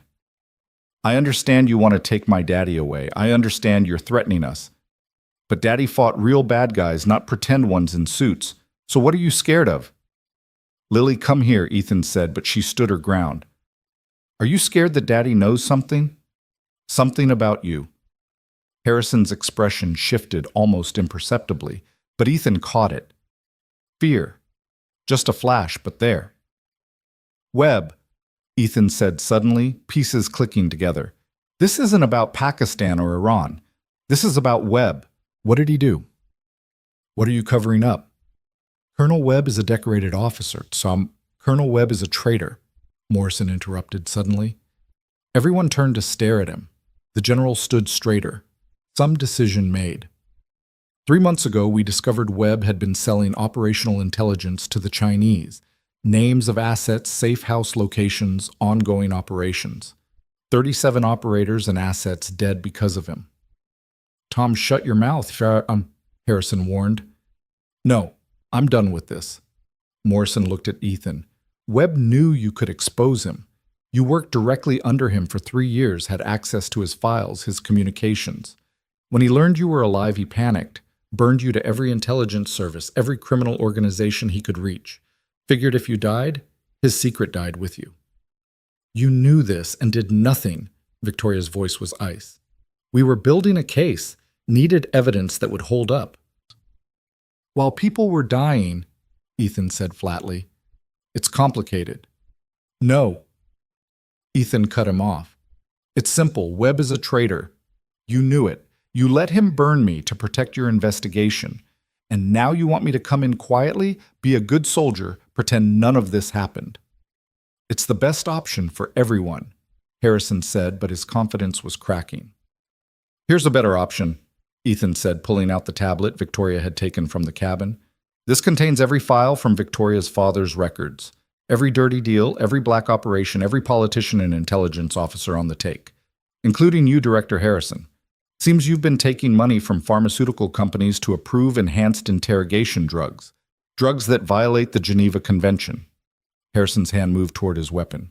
"You're bluffing. Transaction records from the Cayman Islands, September 2019 through March 2023. $2.7 million in consulting fees for a company that doesn't exist. Should I continue?" The garage fell silent except for the distant hum of traffic above. "Here's what's going to happen," Ethan continued. "Webb is going down for treason. You're going to make that happen publicly, completely. My burn notice gets rescinded, my record cleared. Lily and I get new identities, real ones bulletproof, and we disappear." "You're in no position to make demands," Harrison said, but he was sweating now. "I'm holding evidence that could destroy half the intelligence community. I'd say I'm in the perfect position. If you release that, I won't unless something happens to us. It's all set up on a dead man's switch. I don't check in every 72 hours. Everything goes to the Washington Post, New York Times, and WikiLeaks simultaneously." "You're not that sophisticated," Harrison said, but doubt colored his voice. Victoria smiled coldly. "He's not. But I am. My company developed the encryption software your agency uses. I know every backdoor, every vulnerability. The files are already uploaded, dispersed across 17 servers in 12 countries. Touch us, and the intelligence community burns." Morrison stepped forward. "Director, I recommend we take the deal. Webb is a liability anyway. This gives us a clean resolution. You're part of this, Morrison. I'm part of ending this. Too many good people have died for bad reasons. Time to stop the bleeding." Harrison looked between them, calculating odds, measuring threats. Finally, he nodded slowly. Webb gets arrested tonight. Treason, espionage, conspiracy. He'll die in federal prison. Not good enough, Ethan said. I want him to know it was me. I want him to know that burning me was the worst mistake of his miserable life. That can be arranged. Harrison pulled out his phone, spoke quietly for several minutes. When he finished, he looked older, defeated. It's done. Webb's being arrested as we speak. Your burn notice is rescinded. New identities will be ready within 48 hours. And my father's files, Victoria asked. Buried. They never existed. Your father died a philanthropist and businessman, nothing more. I want it in writing, Ethan said. You want a receipt for blackmail. Harrison laughed bitterly. Fine. He pulled out a tablet, typed rapidly, then handed it over. Presidential finding. Signed, sealed, delivered. You're free, Mr. Cole. Congratulations. You've just beaten the United States intelligence community. I didn't beat you, Ethan said, picking up Lily again. I just reminded you that even shadows have to follow some rules. They backed away slowly, Ethan keeping his eyes on Harrison and his men until they reached the stairwell. Only when they were 3 blocks away did he allow himself to breathe. Is it over? Lily asked. That part is, Ethan said, though he knew better. Men like Harrison didn't forget, didn't forgive. They'd bought time, maybe years, but not peace. Victoria's safe house was a condo in Lincoln Park, purchased under so many shell companies that even she had trouble tracking it. They arrived as the sun set, painting the city in shades of amber and blood. While Lily showered, insisting she could do it herself, asserting independence in the only way she could control Ethan. And Victoria sat on the balcony sharing a bottle of wine that probably cost more than his monthly rent. So what now? Victoria asked. New identities, new city, new life. That's the plan. And us. Ethan looked at her. This remarkable woman who'd upended her entire life for strangers. I don't know. You have an empire to run. We'll have to disappear. Empires are overrated, she said softly. I've been thinking about selling, stepping back, finding something more meaningful to do with my life. Like what? Like helping people who can't help themselves. Like using my father's blood money to do some good. Like, she paused, vulnerable in a way he'd rarely seen, like being part of a family again. Victoria, I know it's fast, I know it's crazy, but when have we done anything that wasn't... I'm not asking for promises or declarations. I'm just saying, wherever you and Lily go, there might be room for one more. Before Ethan could respond, his phone rang. The secure one Harrison had given him. Webb's number. He answered, putting it on speaker. You bastard! Webb's voice was raw, broken. You destroyed everything. You destroyed yourself the moment you sold out your own people. I did what I had to do. You think you're so righteous, but you've done worse. Pakistan, that village. I was following your orders, orders you gave knowing they were based on false intelligence you'd sold to the enemy. Silence. Then, how long have you known? Long enough. Goodbye, Webb. Enjoy federal prison. I hear they're particularly unkind to traitors. He hung up feeling something release in his chest. Not peace exactly, but the closest thing to it he'd felt in years. Lily emerged from the bathroom in pajamas Victoria had bought, her hair wet and tangled. Ethan moved to help her with it, but she climbed into Victoria's lap instead. Will you braid it? She asked. Mommy used to braid it. Victoria's eyes met Ethan's over Lily's head, asking permission. He nodded throat tight as he watched Victoria's fingers work through his daughter's hair with unexpected gentleness. Victoria, Lily said quietly, are you going to stay with us? Do you want me to? Daddy's lonely. He thinks I don't know, but I do. He talks to Mommy's picture when he thinks I'm asleep, and you make him smile. Not the fake smile he does for me, but the real one. Lily, Ethan started. And I like you, Lily continued. You're brave and smart, and you smell nice. Mommy would like you too. She told me once that if something happened to her, Daddy should find someone who could take care of him because he's really bad at taking care of himself. She did not say that, Ethan protested. She did, right before the last surgery. She said you were the strongest man she knew, but everyone needs someone to be strong for them sometimes. Victoria finished the braid, tied it off with a hair tie. Your mom sounds like she was very wise. She was. She would have fought bad guys too if she wasn't sick. She was brave like you. The comparison hung in the air, Sarah's ghost suddenly present in the room, but it didn't feel wrong or intrusive. It felt like permission, like blessing. Time for bed, Ethan said softly. As he tucked Lily in, she grabbed his hand. Daddy, are we going to be okay now? He thought about lying, about promising her safety and certainty, but she'd earned the truth. I don't know, baby, but we're together and we're alive and we have people who care about us. That's more than okay. That's everything. She nodded, satisfied with the honesty. I love you, Daddy. Love you too, baby. To the stars and back. That's what Mommy used to say. I know. He found Victoria on the balcony again, city lights spread below them like a circuit board. She'd been crying, he could see the tracks on her cheeks. I'm sorry, she said. I don't mean to intrude on Sarah's memory. You're not, he said, sitting beside her. Sarah's been gone 3 years. She's not coming back, and she wouldn't want us frozen in the past. Lily's right. She would have liked you. How do you know? Because you fought for us when you didn't have to. Because you see Lily as a person, not just a kid. Because you make me remember who I was before all the death and violence. Not the soldier, not the operative, just Ethan. Victoria leaned against him, her head on his shoulder. So what do we do now? Now we wait for the new identities. Pick a place to start over. Try to build something resembling a normal life. Sounds boring, she said, but he could hear the smile in her voice. Gloriously boring, he agreed. They sat in comfortable silence, watching the city pulse with life below. Somewhere out there, Webb was being processed into federal custody. Harrison was probably destroying evidence and covering tracks. Morrison was likely having a drink, toasting the end of a dirty chapter. But here on this balcony with Victoria warm against his side and Lily safe in the next room, Ethan felt something he'd thought was lost forever. Not happiness, not yet, but the possibility of it. The promise that maybe, just maybe, the running was over. His phone buzzed, a text from Morrison. Transport arranged, tomorrow 10 a.m., airport hangar 7, new life waiting. Where do you want to go? He asked Victoria. Somewhere warm, somewhere far from here, somewhere we can just be. She lifted her head to look at him. If the offer's open? Instead of answering with words, he kissed her. It was different from the quick kiss at the cabin, slower, deeper, full of promise and potential. When they finally broke apart, both were breathless. Is that a yes? She asked. It's a definitely.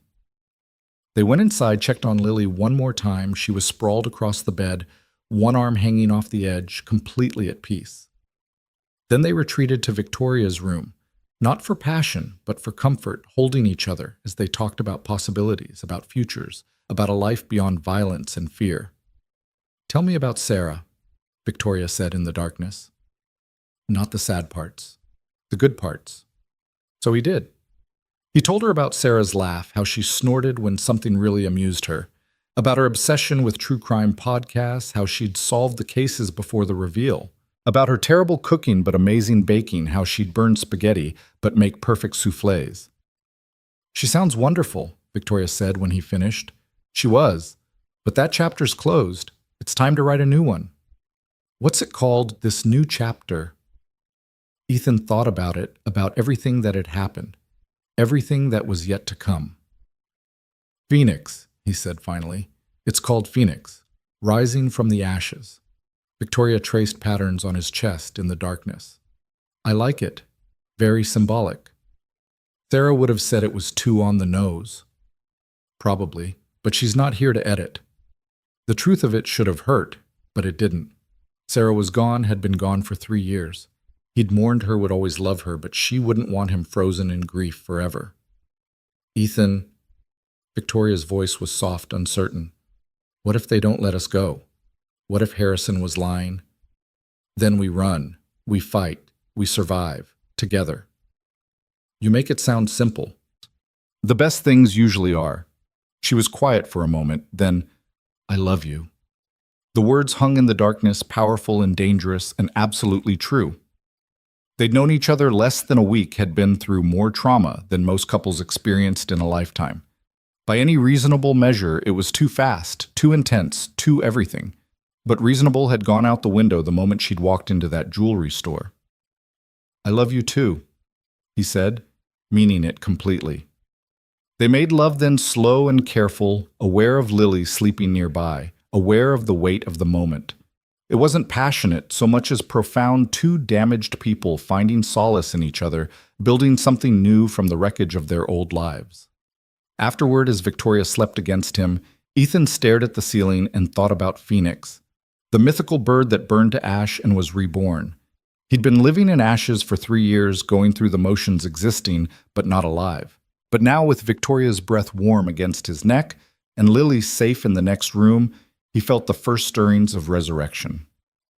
Not a return to who he'd been, that man was gone forever, but something new, something possibly better. His phone lit up with another message from Morrison. Webb's dead. Suicide in federal custody, or so the report will say. Ethan deleted the message, felt nothing about Webb's death. The man had been dead to him the moment he'd burned him. This was just making it official. Victoria stirred against him. Can't sleep. Just thinking. About tomorrow, the day after, the future. And I think it might actually exist. For the first time in years, I think we might actually have one. She kissed his shoulder. We do. I promise you we do. Outside Chicago sprawled in all its corrupt glory, a city built on bones and dreams in equal measure. But inside this room in this moment there was peace. Fragile, temporary, but real. Tomorrow they would run again one last time. Tomorrow they would become new people with new names and new histories.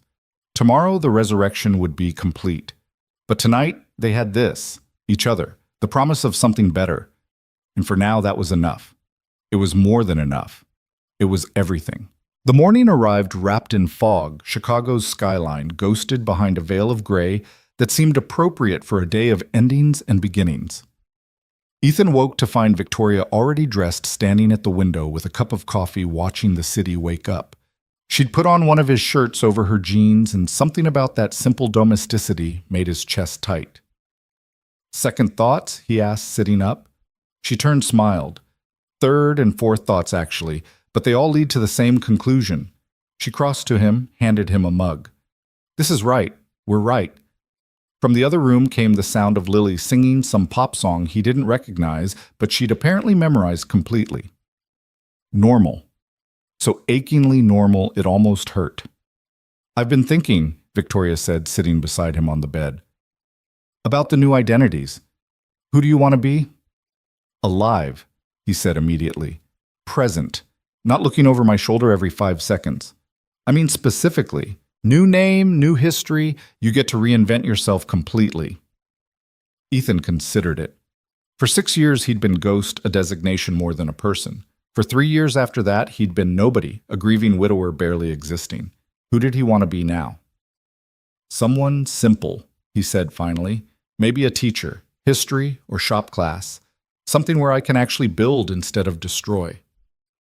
Professor Cole? Victoria said, trying it out. I like it, very distinguished. What about you? Who does Victoria Hale become when she stops being Victoria Hale? Her expression shifted, vulnerable. Someone who matters for more than her bank account. Maybe a doctor finally, or a social worker. Something where I can help people directly, not through board meetings and tax-deductible donations. Daddy! Lily burst through the door, already dressed in jeans and a sweater Victoria had bought her. Are we going on an airplane today? We are, baby. Where are we going? Ethan exchanged glances with Victoria. They'd discussed it last night after. Morrison had given them 3 options for relocation: Portland, Austin, or Miami. All cities big enough to disappear and small enough to build a life. How do you feel about beaches? Victoria asked Lily. I love beaches. Are there dolphins? Lots of dolphins, Victoria confirmed. and sunny days and Cuban food and a really good school where you can make new friends. Miami, Lily said, testing the word. That's in Florida, right? We studied it in geography. That's right, Ethan said, proud of her as always. How do you feel about living there? Lily climbed onto the bed between them, settling against Ethan's side with the casual affection of a child who'd never doubted she was loved. Will we have a house? Our own house? Yes, Victoria said, with a yard and maybe a pool and definitely room for a dog if you want one. Mommy was allergic to dogs, Lily said matter-of-factly, but she said maybe someday when I was older and could take care of it myself. She looked up at Ethan. Is someday now? The question carried more weight than she probably intended. Is someday now? Is it time to stop waiting for a life that's never coming back and start building the one that's here? Yeah, baby, he said, throat tight. Someday is now. They packed quickly, efficiently. Victoria had already arranged for her belongings to be shipped separately, everything else she was leaving behind. Billions of dollars in assets being transferred to a trust, her company being sold to a competitor who'd been circling for years. She was burning her old life as thoroughly as Ethan had burned his. No regrets? He asked as she signed the last papers officially transferring control. None, she said firmly. I built that company to prove I could, to show everyone who doubted me. But I don't need to prove anything anymore. I know who I am. The ride to the airport was quiet, each lost in their own thoughts. Lily had her face pressed to the window, saying goodbye to a city she'd barely known, but that had shaped her in fundamental ways. She was leaving Chicago as a different child than she'd entered it, older, warier, but somehow also more hopeful.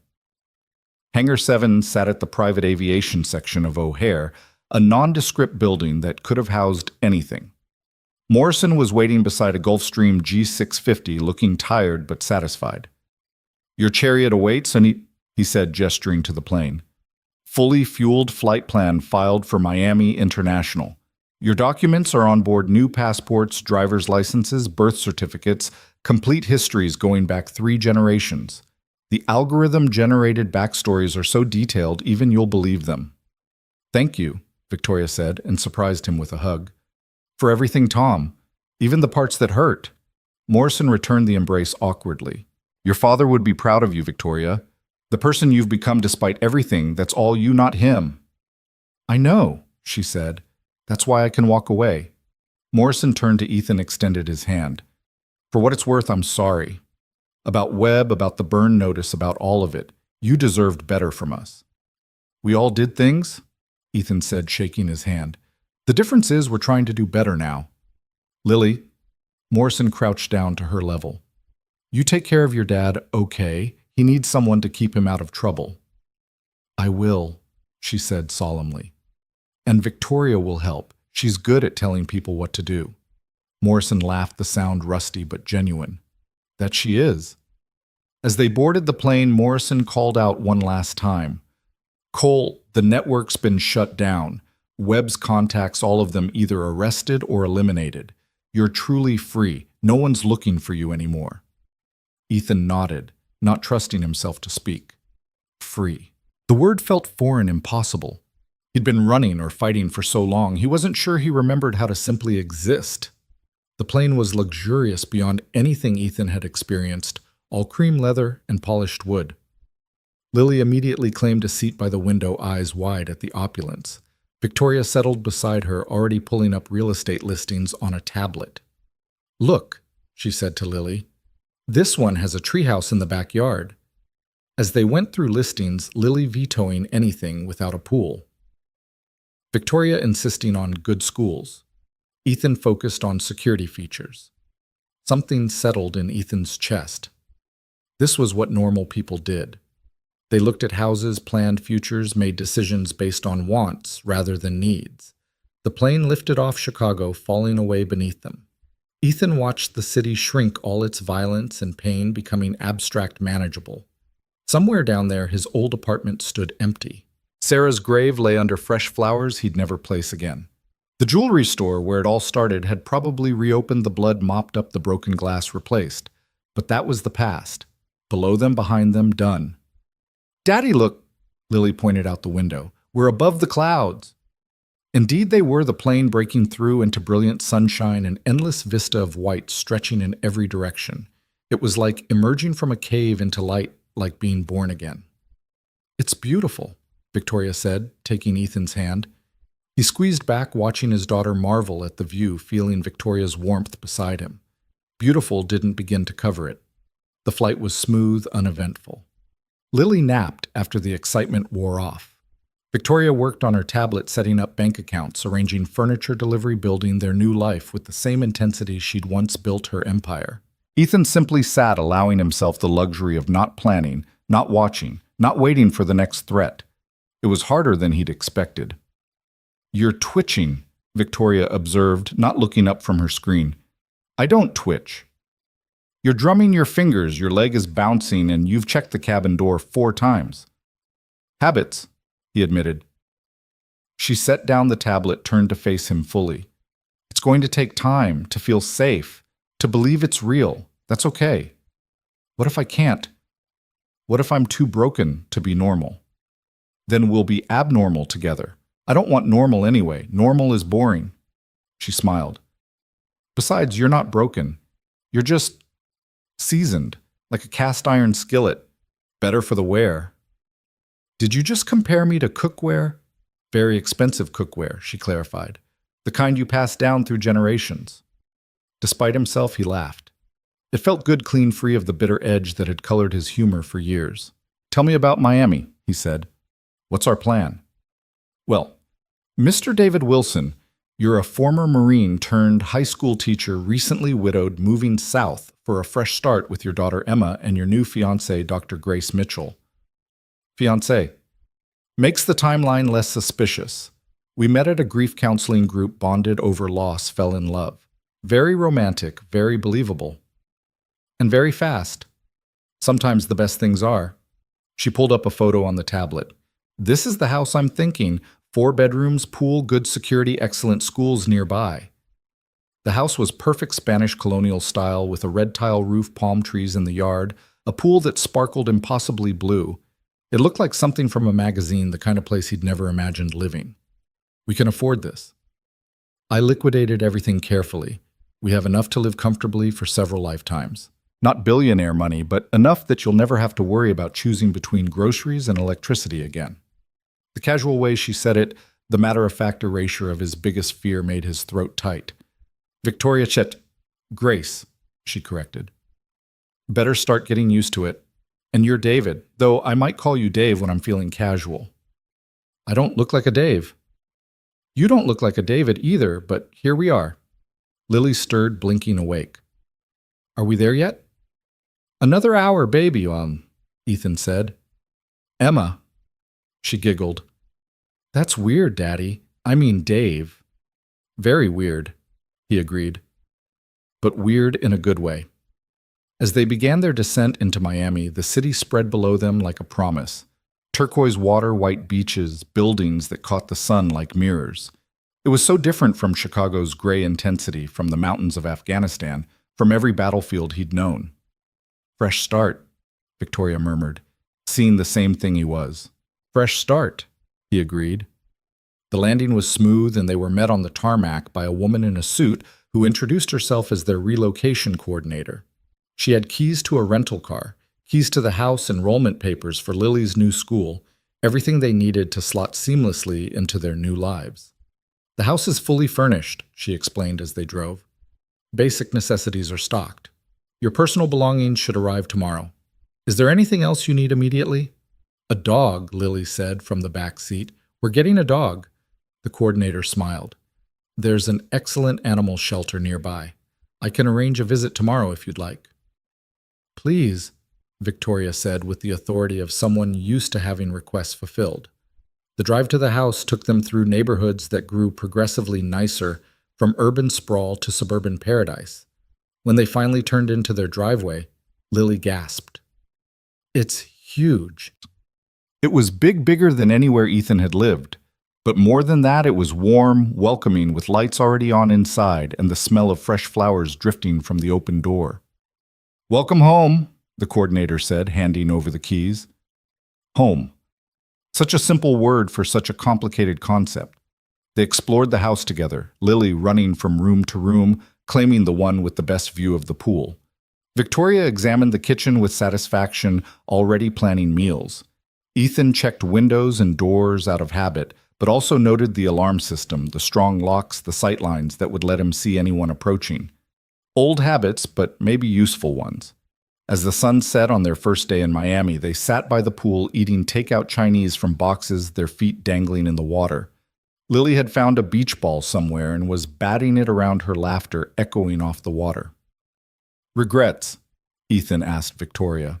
About which part? Giving up billions of dollars? Adopting fake identities? Moving to Florida with a man I've known for less than a week? Any of it? All of it? She was quiet for a moment, watching Lily play. My biggest regret is that it took almost dying to start living. All those years building walls, accumulating power, proving points to people who didn't matter. I could have been doing this instead. Being happy. Happiness is overrated, Ethan said, but he was smiling. Liar. You're happy right now. He considered it. The constant weight on his chest had lifted. The hypervigilance had dimmed to a manageable hum. Lily was laughing. Victoria Grace was beside him. They were safe. Yeah, he admitted. I am. Good. You deserve it. We all do. Lily climbed out of the pool, dripping wet despite not having a swimsuit, and inserted herself between them. This is the best day ever, she announced. Even better than Christmas. It's pretty good, Ethan agreed, pulling her close despite the water. Tomorrow will be better, Victoria said.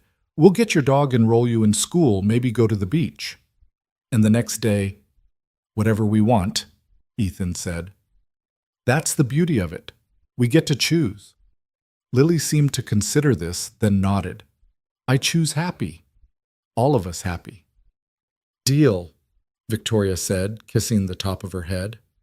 Later, after Lily was asleep in her new room, Ethan and Victoria sat on the porch watching the stars reflect in the pool. The neighborhood was quiet, peaceful, in a way that would have made him nervous a week ago.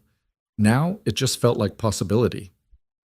She's resilient, Victoria observed. After everything she's been through, she's still so open, so hopeful. Kids are like that. They adapt faster than adults. Or maybe she just has a good father who protected her innocence even when his own was long gone. Ethan didn't know how to respond to that, so he just pulled her closer. I've been thinking, Victoria said, about what Morrison said, about no one looking for you anymore. Do you believe it? I believe the immediate threat is gone. Webb's network is dismantled. The burn notice is lifted. But there are always going to be ghosts. People who remember, who hold grudges, who might someday decide to collect old debts. So we're never truly safe. No one is ever truly safe. But we're safer than we were. Safe enough to build something. Safe enough to try. That's a very philosophical answer. I'm a very philosophical guy. Dave Wilson, high school philosophy teacher. History, she corrected. You're teaching history. Right. Because I'm so good at leaving the past behind. She laughed soft in the darkness. Maybe that's exactly why you should teach it.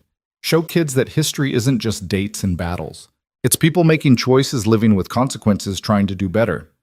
The way you talk about it, I almost believe I could do it. You can do anything, she said firmly.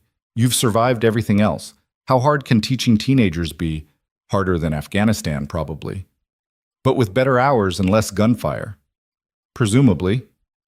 They fell into comfortable silence, the kind that didn't need filling. Somewhere in the distance, music played Latin rhythms drifting on the warm air. This was Miami, their new home, their new life. It still felt surreal, like a dream that might evaporate if examined too closely. I love you, Victoria said suddenly. I know it's fast, I know it's crazy, but I need you to know. This isn't just adrenaline or shared trauma. I love the way you are with Lily, the way you check every lock twice, the way you still talk to Sarah sometimes, when you think no one's listening. I love your damage and your strength, and the way you're trying so hard to be normal, when normal was never who you were meant to be.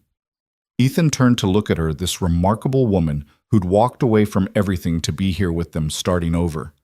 I love you too, he said. I love that you're terrible at being vulnerable, but you try anyway. I love that you bought Lily clothes before you knew we were coming with you. I love that you can plan a corporate takeover and a 7-year-old's birthday party with equal intensity. I love that you saw us broken and dangerous and lost and decided we were worth saving. You saved yourselves. I just provided transportation. You provided a lot more than that. She kissed him, then soft and deep and full of promise. When they pulled apart, her eyes were bright with unshed tears. Sarah would approve, she said, of this of us. How do you know? Because she loved you enough to make you promise to live even after she was gone. This is living, Ethan. This is what she wanted for you. He thought about Sarah about their last conversation before the final surgery. She'd made him promise to find happiness again, to give Lily a complete family, to stop punishing himself for things he couldn't control. At the time, he'd agreed just to give her peace. He never thought he'd actually do it. But here he was doing it, living, moving forward, building something new on the ashes of something lost. We should go in, Victoria said. Big day tomorrow, new life to build and all that. In a minute, Ethan said, not ready to let go of this moment. This perfect, impossible moment where everything felt balanced on the edge of possibility. A week ago, he'd been nobody struggling to survive, watching his daughter slowly forget how to smile. Now he was here in Miami with a new name and a new future, and a woman who'd chosen them over billions of dollars. It didn't feel real. It might never feel entirely real, but it felt good, and that was enough. Daddy?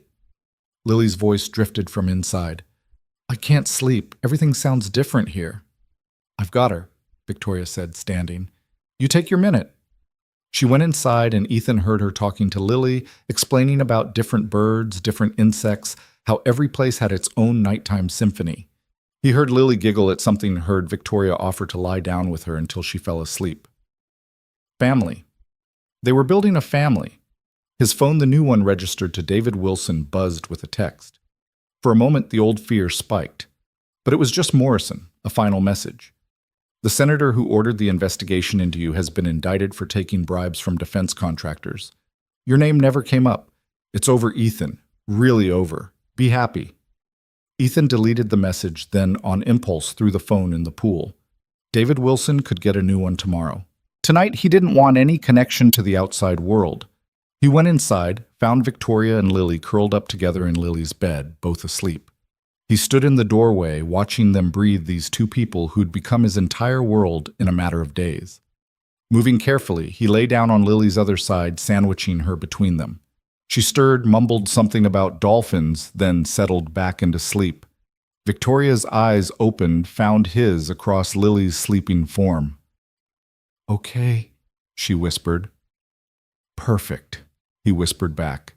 And for the first time in 3 years, maybe for the first time ever, it was true. Not perfect in the fairy tale sense, they were all too damaged for that. But perfect in the real sense, the human sense. They were alive, they were together, they were free. Tomorrow would bring challenges. Lily would have to adjust to a new school, new friends, a new identity. Victoria would have to learn to live without the power and purpose her company had provided. Ethan would have to figure out how to be David Wilson, ordinary person, when every instinct screamed danger at shadows. But they'd figure it out. Together. The last thing Ethan saw before sleep took him was the ceiling fan turning lazily overhead, casting shadows that for once didn't look like threats. Just shadows. Just the ordinary play of light and dark that filled ordinary rooms in ordinary houses where ordinary people lived ordinary lives. He could get used to ordinary. In fact, he was betting his life on it, all 3 of their lives. And for the first time since Sarah died, he was confident it was a bet he could win.